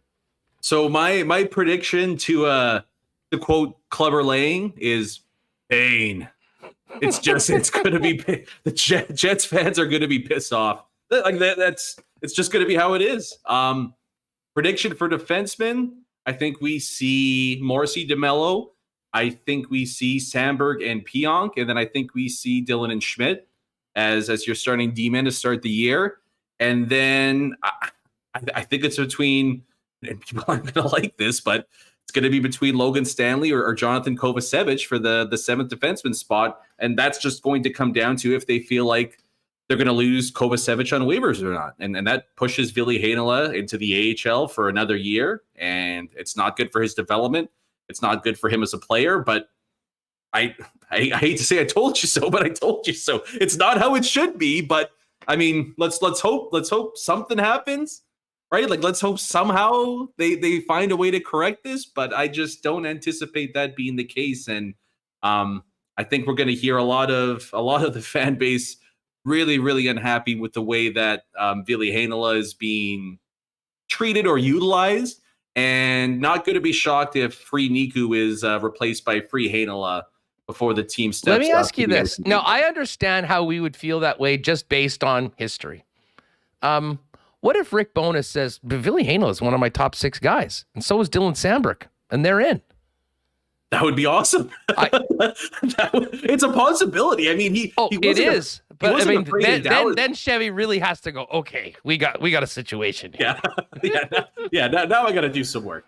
I mean, it's not impossible. He took, hey, and like Miro Heiskanen is obviously a much higher pedigree than anybody on the Jets blue line. But he had a 19-year-old kid out of Finland, and he's like, hell yeah, he's playing top 4 for me, and we'll deal with whatever growing pains happen. Didn't turn out to be any growing pains at all, but I think Bowness has, at least on the blue line, been pretty keen and open to playing his youngsters. He's not really afraid to throw a bunch of responsibility their way. So I would say there's more optimism from that than the 2 previous head coaches here in Winnipeg. That I think Rick Bowness legitimately, if he thinks they are better than the vets that they have, that he will put them in the lineup.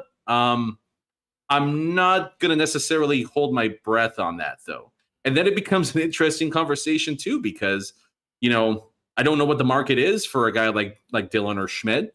I imagine teams would value them somewhat decent, more so Brandon Dillon than Nate Schmidt. But I mean, you run into the risk as well if you put one of those guys on waivers to potentially lose them for nothing. And then you find yourselves in a similar situation in the Wheeler discussion, right? Where you didn't want to lose him for nothing, so you kept him, but then you're willing to lose a guy like a Dylan for absolute, right? It's the tightrope that's being walked all over. Yeah, that guy's never going to get it. I mean, listen, you mentioned a guy like Nate Schmidt. I mean, if you, as much as I think we all enjoy the character and the personality that he is, if somehow you could walk away from 5'9" right now and have that spot, I'm pretty sure the Winnipeg Jets would do that, assuming that they believe they've got a guy to step in that role. And I think right now, with how busy it is, that certainly will be a topic. Well, needless to say, no shortage of things for us to chop up here on the program and on Skates and Plates going forward. Brandon, thanks so much for doing this. I will look forward to the latest episode, folks. Make sure you're downloading Skates and Plates wherever you're getting Winnipeg Sports Talk. And we'll look forward to talking to you next week after we actually had a chance to see what's been cracking on the ice. Yeah, I'm sure we'll get into something. I'm sure something will pop up. Maybe. Hopefully not a trade request. Hopefully something fun happens. But thanks for having me on again, man. Looking forward to the next one. Right on. Thanks, Rewucki. Good stuff with Brandon. All right, where you have training camp groups and information. We're going to get to that in just a minute, as well as a couple of interesting comments from Mark Scheifele that I think you're going to want to hear. But I got to give a big shout out and thanks to our friends at Princess Auto for their great support of Winnipeg Sports Talk. Bombers are back next week after the bye against Saskatchewan. Home game, and that means get there early and take in the Princess Auto tailgate party. I've never seen a better pregame atmosphere outside of the stadium as we did before the Banjo Bowl. If you are heading to the game, make sure you get there early. $5 beers, $3.50 poppin' hot dogs, DJ Finesse spinning. It is the place to go before the game. And of course, Princess Auto, great supporters of ours and the Bombers, and the place where you'll find the best deals on the most unique assortment of tools and equipment around. Everything you need to complete the projects on your list or start something new is at Princess Auto. 2 Winnipeg locations, Panet Road, Portage Avenue West, and you can always shop online 24/7, 365 at princessauto.com. Our friends at Culligan Water have been the water experts in Winnipeg and southern Manitoba for over 65 years as a family-owned business. They've got everything you need for the home, cottage, or business. Water softeners, filters, bottled water coolers, whole home systems, and drinking water systems, not to mention citywide water delivery services and commercial and industrial water products and solutions. Pop down and see our friends at Culligan for all your water needs, 1200 Sargent Avenue. Give them a call at 694-5180 or check out all their products and services online at drinkculligan.com. A big cheers to our friends at Canadian Club. Speaking of great sponsors of the Bombers, the CC and Ginger Ale will be flowing, as well as Canadian Club, at all IG Field events, as the Bombers are the official spirit and Canadian Club is the official whiskey of the Winnipeg Blue Bombers. But if you haven't tried it already, pop by your local beer store. You can grab the great taste of the ready-to-drink Canadian Club and Ginger Ale in cans, ready to go. And, of course, it's always available, along with all Canadian Club products, at your Manitoba liquor marts. And great Monday nighter last night. Hopefully you got a chance to head out and get into the action at Boston Pizza with not one but 2 games. Neither of them were very exciting, but it's always fun doing MNF at BP.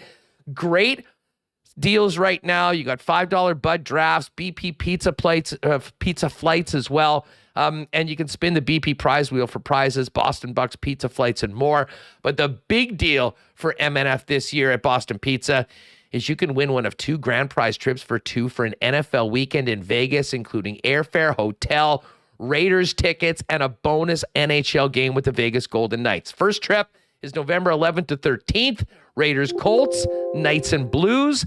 And the second trip is New Year's Eve weekend, Raiders, Niners, and Knights and Preds on New Year's Eve. Watch the NFL and enter to win at any Winnipeg, Selkirk, Steinbach, Morden, and Portage Boston Pizza location. All right, we are going to talk some football in a few minutes, but we've got some training camp information. Let's get Remis back in here to discuss. Great conversations with Dan, and I always love getting after it with Brandon and his takes. But we now know who's going to be part of Winnipeg Jet training camp now that the prospects are back from Penticton, Reem. It's here. It's ready to go. The Jets tweeting out that we have training camp rosters, and they've got this really beautiful graphic on their website. Shout out to the Jets graphics team here. So here we go. First thing I looked at, Huss, when I saw these group, or we'll get to the groups after. Well, when I saw these names, I was like, did they secretly sign someone to a PTO? Because it's been PTO season, spelled SZN. Alex Galchenyuk getting a PTO with the Coyotes today.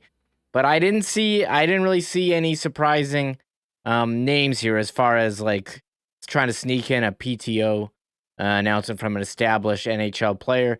This is who they're rolling with here. They have all the names on the YouTube. You can watch. Sorry, podcast listeners, are not going to go through every name, but it wasn't any major surprises to me as far as this roster goes. Yeah, no, I mean, listen, you just have notes of names. Some of the new guys or guys that were signed: Saku Menelainen, Stenny, Kevin Stenlund, in the mix. You've got Daniel Torgerson and Henry Nikkanen, who we just talked about their performance at the Prospects camp. They're there along with Danny Zhilkin as well. And of course, new signee Sam Gagner, who'll be wearing number 89, by the way. You've got 6 goalies. We haven't heard anything about Mikhail Burden. Will be back along with the 3 young men that were out at the training camp, the Prospects camp, as well as Hellebuck and David Riddick. And on the blue line, newcomers like Kyle Capobianco, Leon Gavanka will be back, and Dmitry Kuzmin and Tyrell Bauer, who were part of the Prospects camp, and Simon Lundmark getting an opportunity to hit the Winnipeg Jets main training camp, which of course begins on the 22nd of September. We'll have a lot more on this coming up, and we'll get into the groups. We'll hear from Winnipeg Jets over the course of the next few days, Remo. But let's get to this. Fill us in on these Scheifele clips that we've got, because we did hear a little bit of Scheifele yesterday, but there's some more interesting, shall we say, interesting comments from the Jets center as it pertains to maybe the things that were back under the former coaching staff. Yeah, and I see people mentioning these in chat. We played a couple of them yesterday. This was Scheifele on 32 Thoughts with Elliot Friedman, Jeff Merrick, and he talked yesterday. We just played the clips of him mentioning, about the captaincy change. But this is more about, okay, we're looking ahead. I asked him about his conversation with Rick Bowness, because, Bowness has been reaching out to a number of players, which we've talked about, and Scheifele talked about their conversation. So here it is. What kind of Winnipeg do you... That is not it. Oh, man. Sorry, one sec. Okay, hold on. Let me get... The whole show is shot. Well, I wouldn't say that. We've had a great show so far. These are just the minor technical glitches that people have come to know and love from our 2-hour broadcasts each and every day. I'm editing this out of the podcast, so that's okay. That's you get the real deal on YouTube. For those of you that are live, this is going to be an issue that never apparently happened to our audio only listeners. Here. Now we're good. Yeah, they've kind of been just simple stuff, not really any hockey stuff yet. I think I'm sure that'll come once we start playing, or training camp comes around, but kind of just simple stuff, talking about how are the guys in the room, how are things last year, what things would you like to see differently. I love it because he seems like such a great communicator. One day I was on the golf course, he called me and just said, "Hey, want to check in, how you doing, how's your summer, how's your training been doing?" I was like, I haven't had that in my entire career, to have a coach call me and be like, how's life? What have you been up to? What have you been working on? And that's been really nice. And I've heard absolutely amazing things from him. Oatsy played for him back in the day and raved about him. I think every guy that's played for him was like, this guy's not just a great coach, but he's a great human being. And I think that's something that I've really respected from him, and excited to learn from him and get to know him more.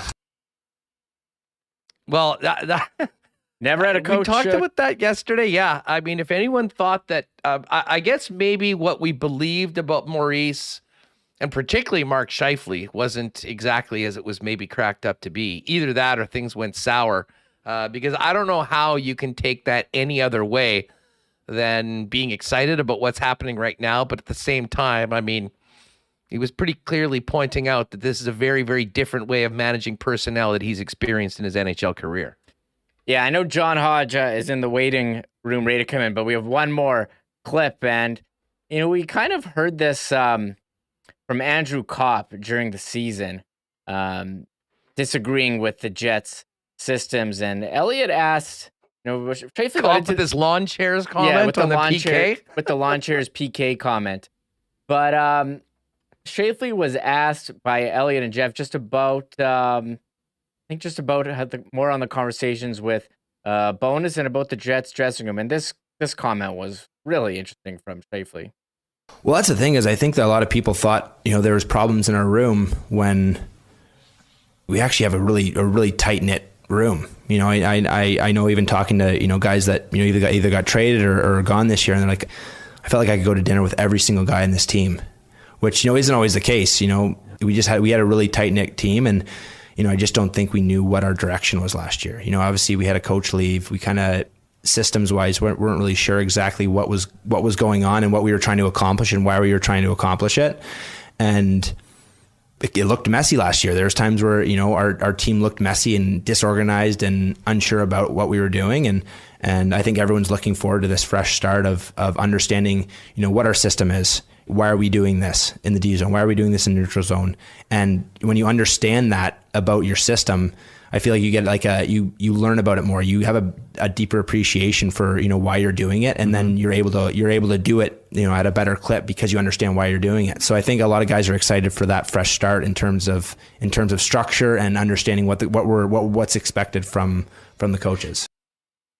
Calling it right now, Reem. Scheifele hat-trick against Florida in that game when Maurice comes back against the Jets. I was some comments here where they talked about not really, I guess they didn't believe in what they were supposed to be doing, and really understanding the why behind why they had certain strategies. Pretty wild to hear that. And if you have any, I don't know how to put this, but if you just think the coaching change, is the only thing they're going to do, I mean, maybe it will help a lot. Only the coaching change. It seems like there's a lot that went wrong behind the scenes for the Winnipeg Jets. Well, I listen, it's just an interesting comment for so many reasons, especially when you remember how Scheifele handled things and played defensively last year as well. So, hey, listen, clean slate, new coaches, hopefully a very different product on the ice. And, well, needless to say, we'll be talking about it quite a bit here on Winnipeg Sports Talk. We're going to step away from the pucks for a minute and get to some pigskin. Bombers on the bye. Great action in the National Football League on the weekend. Let's bring in John Hodge of 3 Down Nation for a little 3 and maybe some 4 down talk as well. John, how are you? Great to have you back on the program. I'm doing great, Huss. How about yourself? Awesome, man. I mean, this is one of my favorite times of the year. We're back into hoodie weather. We've got CFL and NFL going on every weekend, and of course the excitement of an upcoming hockey season as well. That being said, I did not expect to have you on the program this week saying, what the hell happened to the Winnipeg Blue Bombers? It's been a long time before we've seen that defense get lit up the way they did on Saturday. What do you make of that game? A blip, or is there reason to be concerned after that performance heading into the bye week? I mean, first thing I want to say, shout out to hoodie weather, because summer is the most overrated time of year, especially for people like us, Huss, who, if we were to set up a dating profile under body type, we'd probably go with cuddly, right? Cuddly, sure. Hoodie weather is the GOAT. I remember the jeans as kids. There was husky. Husky was a time. Husky is a good word for it too. Whatever word you want to use, hoodie weather is the GOAT. That's what I'm all about. But getting to the Bombers, no, I don't think that this is a time for Winnipeg fans to panic. I don't think this is a time for the team to panic. I think that at the end of the day, the CFL season is a true marathon. It's not a sprint. Familiarity breeds parity, and the CFL is nothing if not a familiar league, right? Everybody plays everybody. This is not the NFL where there's some familiarity within divisions where you see some of those upsets happen a little more elsewhere, but sometimes you might go 2-3 seasons, right, without seeing another team. So I think that, the Ticats and the Bombers have played a ton over the last few years, including the last 2 Grey Cups. Did the Bombers get caught looking ahead a little bit to the bye? Maybe. Did the Bombers get caught a little bit coming out of 2 very emotional games against the Saskatchewan Roughriders? Maybe. I'm not going to make excuses for the team. It was obviously a very disappointing performance, but I don't think it's one worth panicking about. At this point, they're still 12-2. They're still atop the West Division. And so I'm interested to see how they respond coming out of the bye after what was their first truly bad performance in a very long time. Yeah, I'm with you on that. I mean, if there's a group that's earned the benefit of the doubt or a mulligan in sports, it's the Winnipeg Blue Bombers. And all this is going to do, I think, is allow Mike O'Shea to sharpen the edge a little bit in practice. Sometimes you have to have a slip up or two to remind everybody on what made you the team that has been the standard in the Canadian Football League. All that being said, that was a very interesting week in the league. And the BC Lions win in Calgary, John, I think is one of the most significant results we've seen maybe since that 41-40 win earlier in the season back when Nathan Rourke was playing. I mean, if you assume, as I do, that the Bombers basically have their path cut out to them to first place, these two teams battling in that West semi, home field is absolutely massive. And a win by Calgary would have essentially put them on even terms. BC now has the season series, and the Stamps have 2 more losses. How costly was that for Calgary on the weekend, losing that game at home to the Lions? Oh, hugely so. And here's a stat for you, Huss.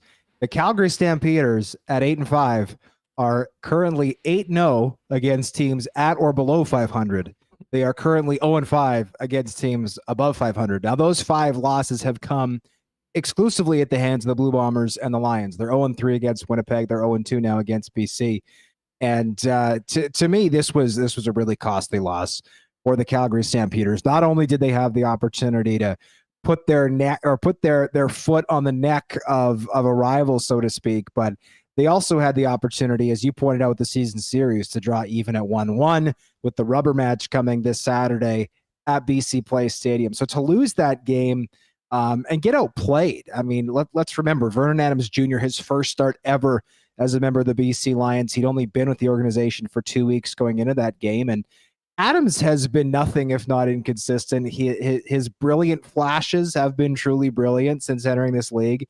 The valleys have also been pretty deep, so to speak. And, he played pretty well, I thought, given the circumstances, but it's not like he threw for 5 touchdowns. This was a game where he went in, didn't throw any touchdowns, didn't throw any picks. I thought that Calgary had a great opportunity to really establish themselves as the second place team in the West. I thought it was going to happen too. I picked them to win that game. I believe all 10 of our contributors for 3 Down Who Do picks all picked the Stampeders to win that game and really establish themselves as not only the second best team in the West, but also the second best team in the league. And they blew it. They did. And, they do get the rematch. And listen, I'll probably be on Calgary again, thinking that they're a better team going in, and on the road they get it. But I mean, that loss and the tiebreaker, as we mentioned, so crucial. And, if Calgary finished second, I think it would be pretty likely that we'd be talking about Winnipeg and Calgary in that West final. If BC is able to not only clinch second, but I mean, they'll need to play well enough and win games with Vernon Adams as the quarterback to get them to that point. If that does happen, I wouldn't rule out the BC Lions being the team that comes here for the West final. Listen, we're going to see these teams go at it again. Are the referees going to be on special watch at the beginning of this game? What do we know about this sucker punch incident afterwards that apparently spilled out into the parking lot afterwards? I mean, there's bad blood between teams, and then there's this. Absolutely. Our guy Ryan Ballantyne was there at McMahon Stadium. Essentially what I'm led to believe via his reporting, as well as the reporting around this incident, was during the game, reportedly, Lucky Whitehead, former Blue Bomber star receiver for the BC Lions, was making disparaging comments about Cam Judge's family.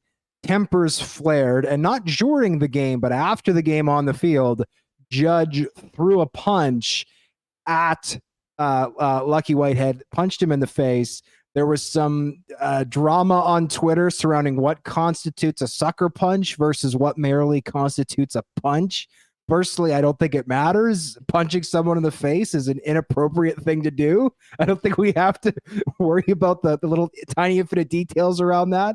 But what that led to is the BC Lions going into the parking lot where Calgary Stampeders exit their locker room to go to their vehicles in the parking lot, and there being a verbal altercation there. It was broken up by police.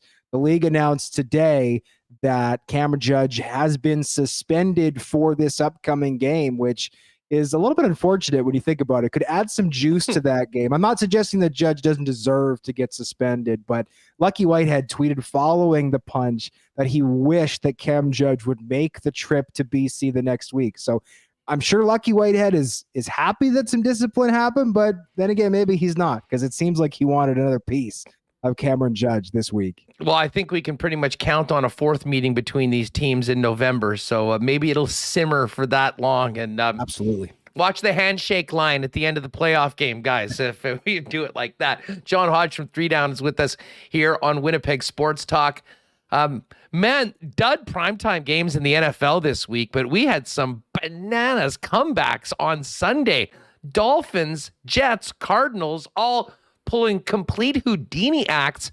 Was a little bit underwhelming, though, with what we saw. Well, there was nothing underwhelming about the Bills' offense or the Eagles' performances, but the Titans and Vikings left a lot to be desired in that Monday night doubleheader last night. Yeah, they did. The one I'll highlight, it was my wife's birthday on Sunday. So in honor of her birthday, I went.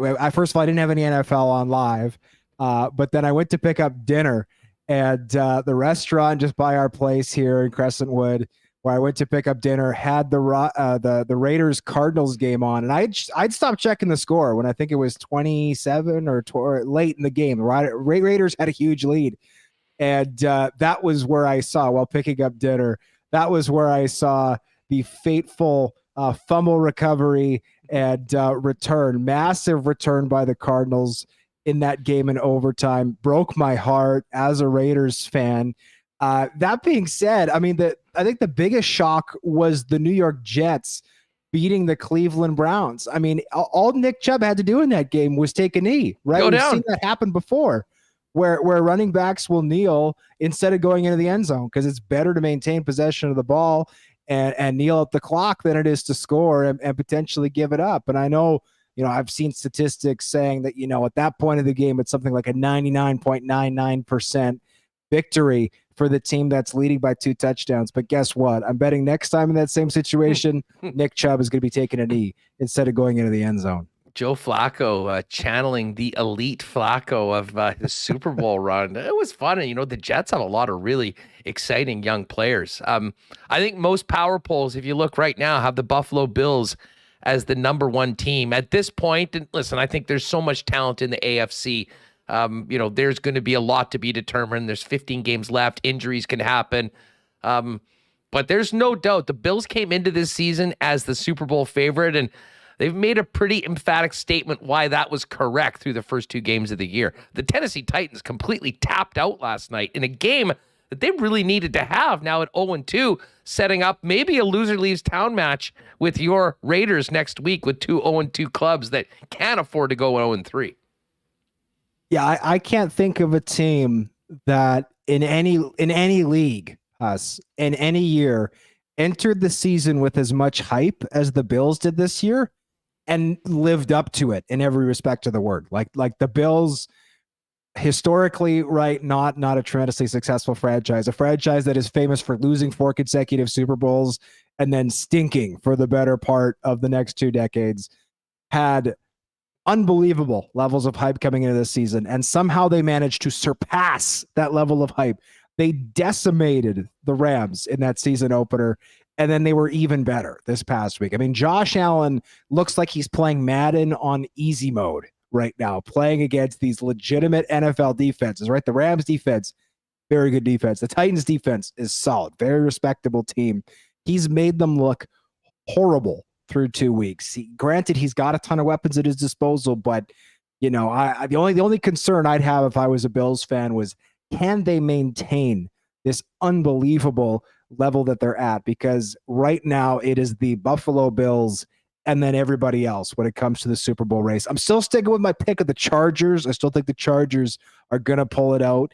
That said, I mean, the Bills, I can't remember a team, even, the Manning Colts, the Brady Patriots, whoever. I cannot remember a team looking this good this early in a season. I really can't. That Chargers Chiefs game last week was wild. And, we didn't really talk much about it on Friday because it was the news of Blake Wheeler and the captaincy. That sort of dominated the program.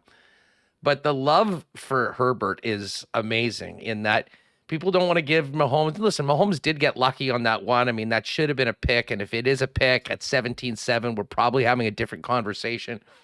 But you open the door a crack for Patrick Mahomes and he'll barge right through it. And that's exactly what they did. And then, for all the great things that Justin Herbert did, he still threw a 99-yard pick six to a fast food worker in the third quarter that ended up turning the game around. Yes, he did. I mean, that was a great game. And that's one of those games that makes me happy those two teams are in the same division because, of course, we get to watch them do it all again later on this season. I mean, Justin Herbert, to me, if Josh Allen is the right now, Justin Herbert is tomorrow. And I appreciate that Josh Allen is still a very young quarterback. Patrick Mahomes at the end of the day is still a young quarterback. But as far as that next sensation that sweeps the nation, right? Collectively, NFL fans do not necessarily have the longest of attention spans. They tend to go and gravitate to new stars on a fairly regular basis.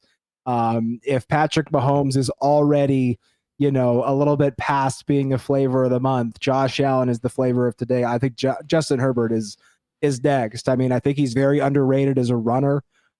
He's got such a great frame, can stand in the pocket, and he can make every throw. That seam route that he threw down the field, I forget who the receiver was, 40 yards down the middle, is one of the best throws I think I've seen in any league in my lifetime. I mean, the way in which he is able to throw the football, it's almost like magic. I know that sounds silly, but the level of NFL quarterbacking, I think this season has been poor, or at least a bit of a letdown, but that is not true for the top 4 or 5 elite passers in this league.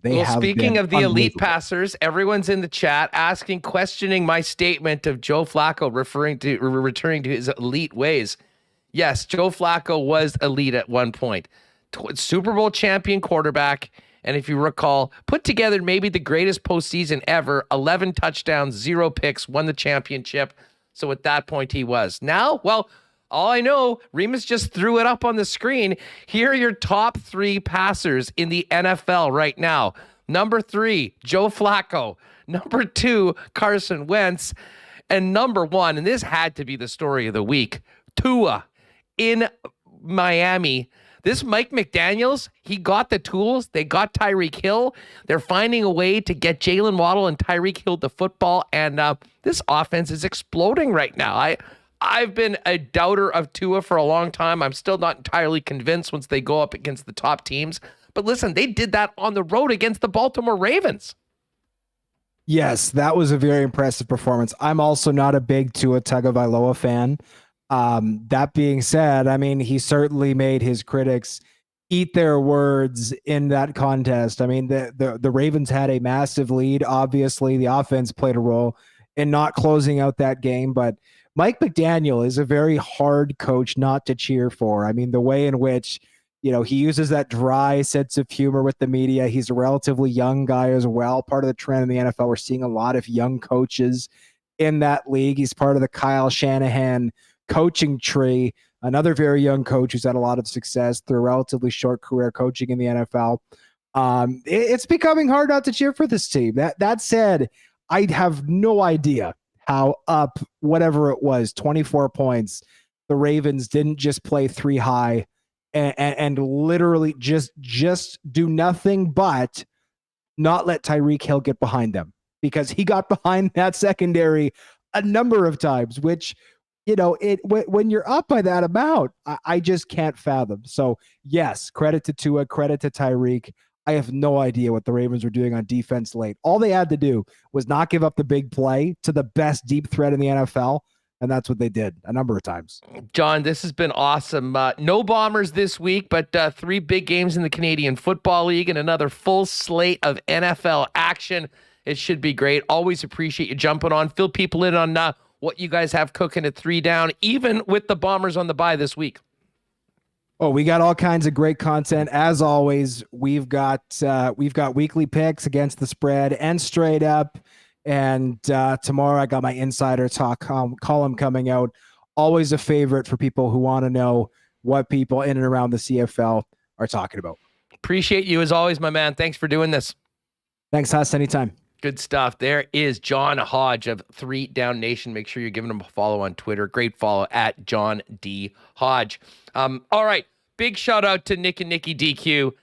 Nick's been such a great supporter of ours, often in the chat as well. They've got 4 locations in Winnipeg and southern Manitoba. DQ Niverville, and I know Nick's a big supporter, as is the entire community, on the new Niverville Nighthawks in the MJHL. Have just started their new franchise, so congratulations to them. But not just the DQ in Niverville, DQ Northgate, DQ Polo Park, and DQ St. Anne's. Pop on by for a stack burger. My personal favorite, the tossed barbecue chicken fingers. And of course, the real star of the show is always the ice cream treats, the Reese's Pieces Cookie Dough Blizzard, number 1 on my personal power poll, but you're going to have to make that decision for yourself. Pop down at any of the 4 Nick and Nikki DQs with the fam and enjoy. And if you are needing a DQ ice cream cake, you can always hit them up on Instagram at DQ Manitoba. Get your custom order in for a quick and easy pickup at any of the 4 Nick and Nikki DQs. Hey, our friends at Little Brown Jug are excited for the weekend because Little Brown Jug is hosting the party for Nuit Blanche. If you haven't been to one of their past Nuit Blanche parties, you're missing out. On September 24th, they're closing down the street and hosting a night that's a true celebration of art in our city. The night features the Moth to Flames art installation, live music performers Rob Nags and Leosa, dance performance, and more. The party goes until 2 a.m. and is free, so don't miss out. That's September 24th down at Little Brown Jug. And, of course, you can pick up the great taste of Little Brown Jug around the city at your favorite beer store or at the tap room on William Avenue. You can also order it for delivery at littlebrownjug.ca. All right, we got to get to Coolbet lines. And we do have some horse picks to get to as well. Remo, I didn't ask you this earlier. Did you get in the winner's circle last night? I think the Cobra got that one for you, didn't it? That's correct. I still lost overall, but I didn't lose as everything. I had one winner. What was it called? Cuban Cobra? Cuban Cobra, that's right. Name. What a name. I knew when I read that Cuban Cobra was going to win. So I did get that one, but I still think I'm very behind you. Did you have any winners? I got goosed last night. So good. You made up a little bit of ground. And again, of course, we'll get to the horse picks in the Assiniboia Downs in just a minute. Perfect. Quickly, we've got some CFL odds right now. Interestingly enough, they got some U Sports futures as well. What? U Sports futures up to win the Vanier Cup. Where are the Bisons? Bisons are 20-1. And I did mention to give a shout out to Zachary Wynn. Many of you guys know Mike Wynn, who's a regular in the chat. Zach Wynn also pops in quite often. And Zach caught his first pass and first touchdown as a U Sports player on the weekend in the Bison's first win of the season. So shout out to you, Zach. Great to see WSTers doing well. As far as the CFL odds go, I'm not sure whether they're down right now or what, but I mean, we certainly had the odds before. Here we are. Okay. Hamilton, 2.5-point underdogs at Montreal. See if they can keep rolling after that brilliant performance by Dane Evans on the weekend at the hands of the Bombers. The Argos, 1.5-point favorites on the road against the Ottawa Redblacks. And then the game we were just talking about with John, Saturday night, 9 o'clock start, BC -1.5, and the Calgary Stampeders 1.5-point underdogs on the road. The CFL picks are smoking 60% against the spread for the year. If you are interested with riding, check out tomorrow's Lock Shop. We'll get that going live on Twitter at noon before tomorrow's 1 o'clock edition of Winnipeg Sports Talk. NFL lines are up as well.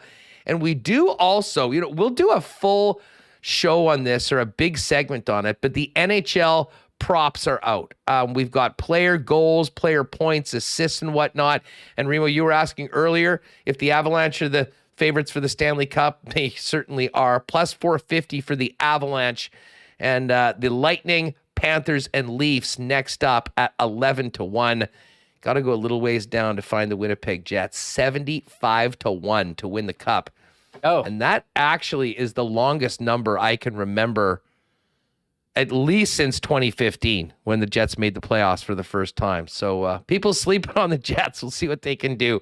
Although I'm not sure they will be winning the Cup this year. That being said, we'll go through many of these topics. But Connor McDavid, if you're wondering, goals total for the season, over or under 43.5. It's all there under the hockey section at Coolbet. And if you haven't played at Coolbet before, use the promo code WST for a 100% bonus on your first deposit up to $200. Remo, let's get to these horse picks. I know you're ready to go. I need to make one more that I have not made so far as I go through this wild list. Kyle Connor total points, by the way, 86.5. I wrote them down yesterday. I don't know if they moved. Do you want me to just tell you quick all the Jets ones? Yeah. Get any of the Jets. Okay, here's the Jets ones, and I compared the lines to Dom's projections at The Athletic because I like he's pretty sharp. I think he's pretty sharp. Wheeler, goals. Wheeler was 19.5. Dom had him at 19. And Murat actually went through Dom's projections and thought, okay, are these right or not? So we can talk with Murat tomorrow.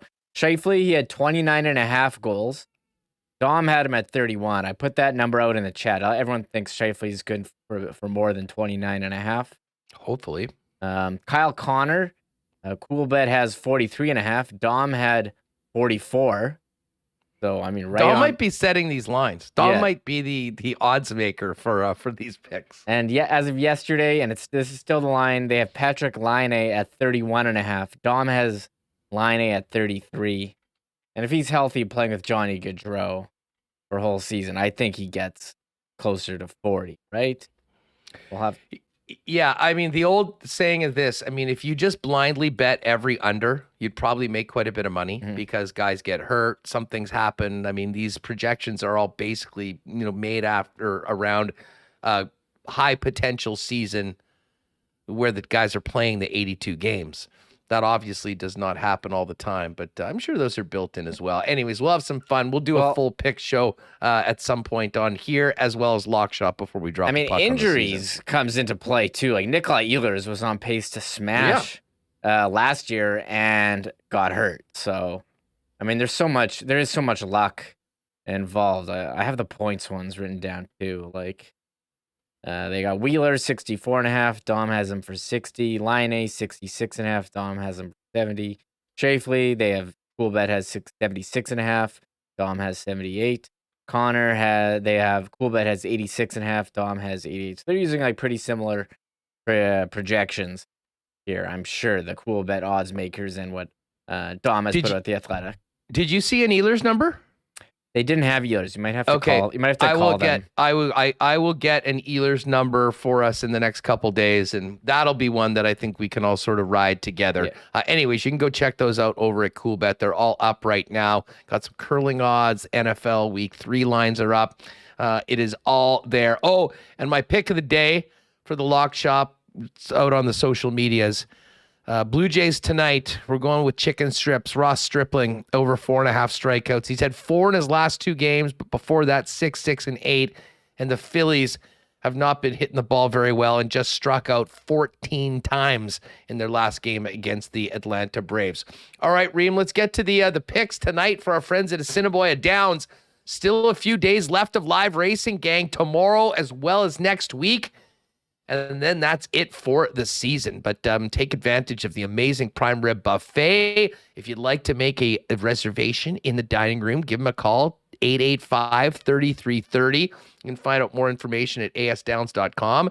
And, of course, you can also bet like we do at hpibet.com. And check out all the action on the Assiniboia Downs YouTube page. All right, Reem, fill us in on where you're going for tonight's transactions.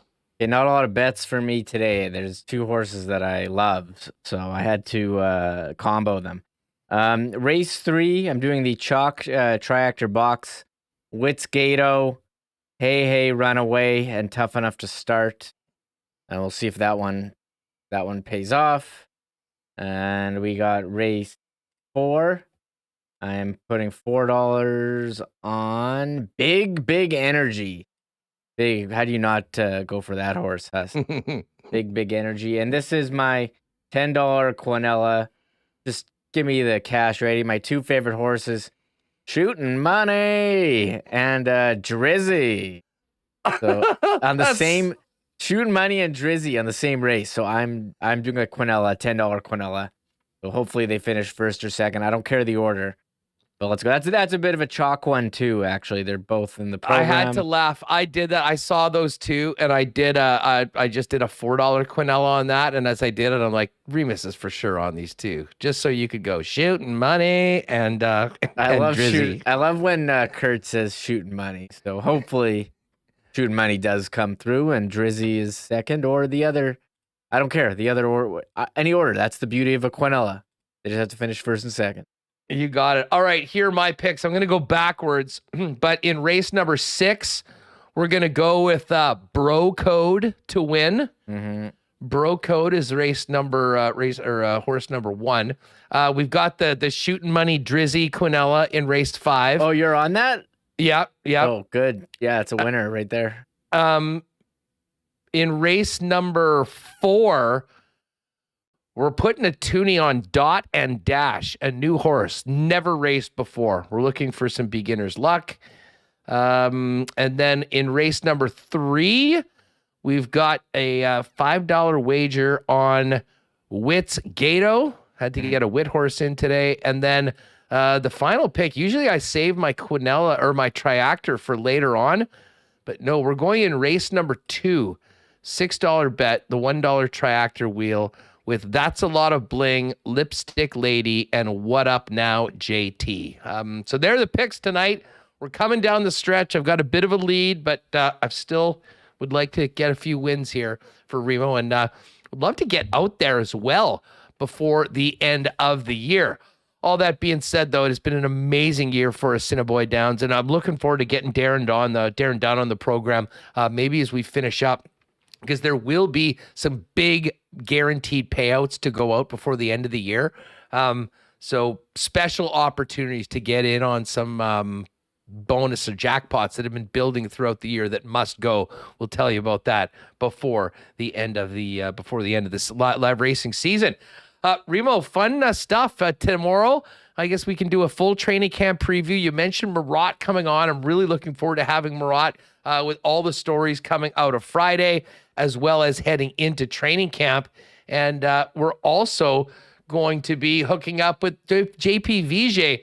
And I'm fascinated to hear what Vij has to say, knowing what it's like to be in an NHL locker room and sort of what the Jets have done, how that's going to work, and how he feels that might play out for Rick Bowness in his first year here in Winnipeg. Oh, yeah. A lot of intrigue about Rick Bowness, what kind of impact he's going to have. And, we'll go through the groups. We'll go through the groups tomorrow, but I will note they did name them the teams this year. This is new. It's not the A group and the B group? It's not the A group and the B group. It's Team Howardchuck and Team Steen. So I'm into that. Gotta honor the past test. So I love that. Big fan. No more A, B. Also, I don't know, kind of can't have an A and a B. It's not fair to the B team, right? Well, there was very clearly an A group before and a B group now, and we'll see how things shake up, and we'll break it all down tomorrow. The Howardchuck one is the one that gets all the points, and the Steen one is like the quiet leaders. Howardchuck is the main group, or usually it's just younger players. I mean, usually it's more the National Hockey League roster with the one group. Yeah. But hey, you know what? It's all new. This is Rick Bowness's first training camp. I mean, we're so used to having things done a certain way under the Maurice era. That era is over, And it's time for Rick Bowness to put his stamp on the team. That started on Friday, and we'll look forward to talking about it tomorrow and seeing the first day of official Winnipeg Jets training camp coming up on Thursday. A big thanks to everyone that joined us, folks. Don't forget, if you haven't already, make sure you're subscribed to the YouTube channel. It's completely free. It'll get your freshest Winnipeg Sports Talk content in your feed when you jump on YouTube if you can't join us live at 1, and certainly helps us spread the channel as well. Tell a friend if you can about Winnipeg Sports Talk, where they can find us. Of course, available on all podcast platforms. Just put in Winnipeg Sports Talk. A big thanks to all the sponsors that makes the show happen each and every day. And of course, our guest today, Dan Fink, coming back from the Prospects Tournament in BC. Great to have Fink back on. We'll be talking Moose with him throughout the season. Our guy, Brandon Rewucki, check out the latest edition of Skates and Plates. And of course, John Hodge with a little football talk as well on a busy day here on Winnipeg Sports Talk. Folks, that's going to do it for us tomorrow. JP Vijay and Murata Tesh. We should have some great Jets talk heading into camp. And then it all gets going on Thursday. Have a great one. Thanks for being with us. We'll catch you tomorrow right here on WST. Oh, my God. Oh! Shut it down. Let's go home. Thanks for tuning in to Winnipeg Sports Talk Daily. Make sure to subscribe on YouTube and your favorite podcast feed at winnipegsportstalk.com.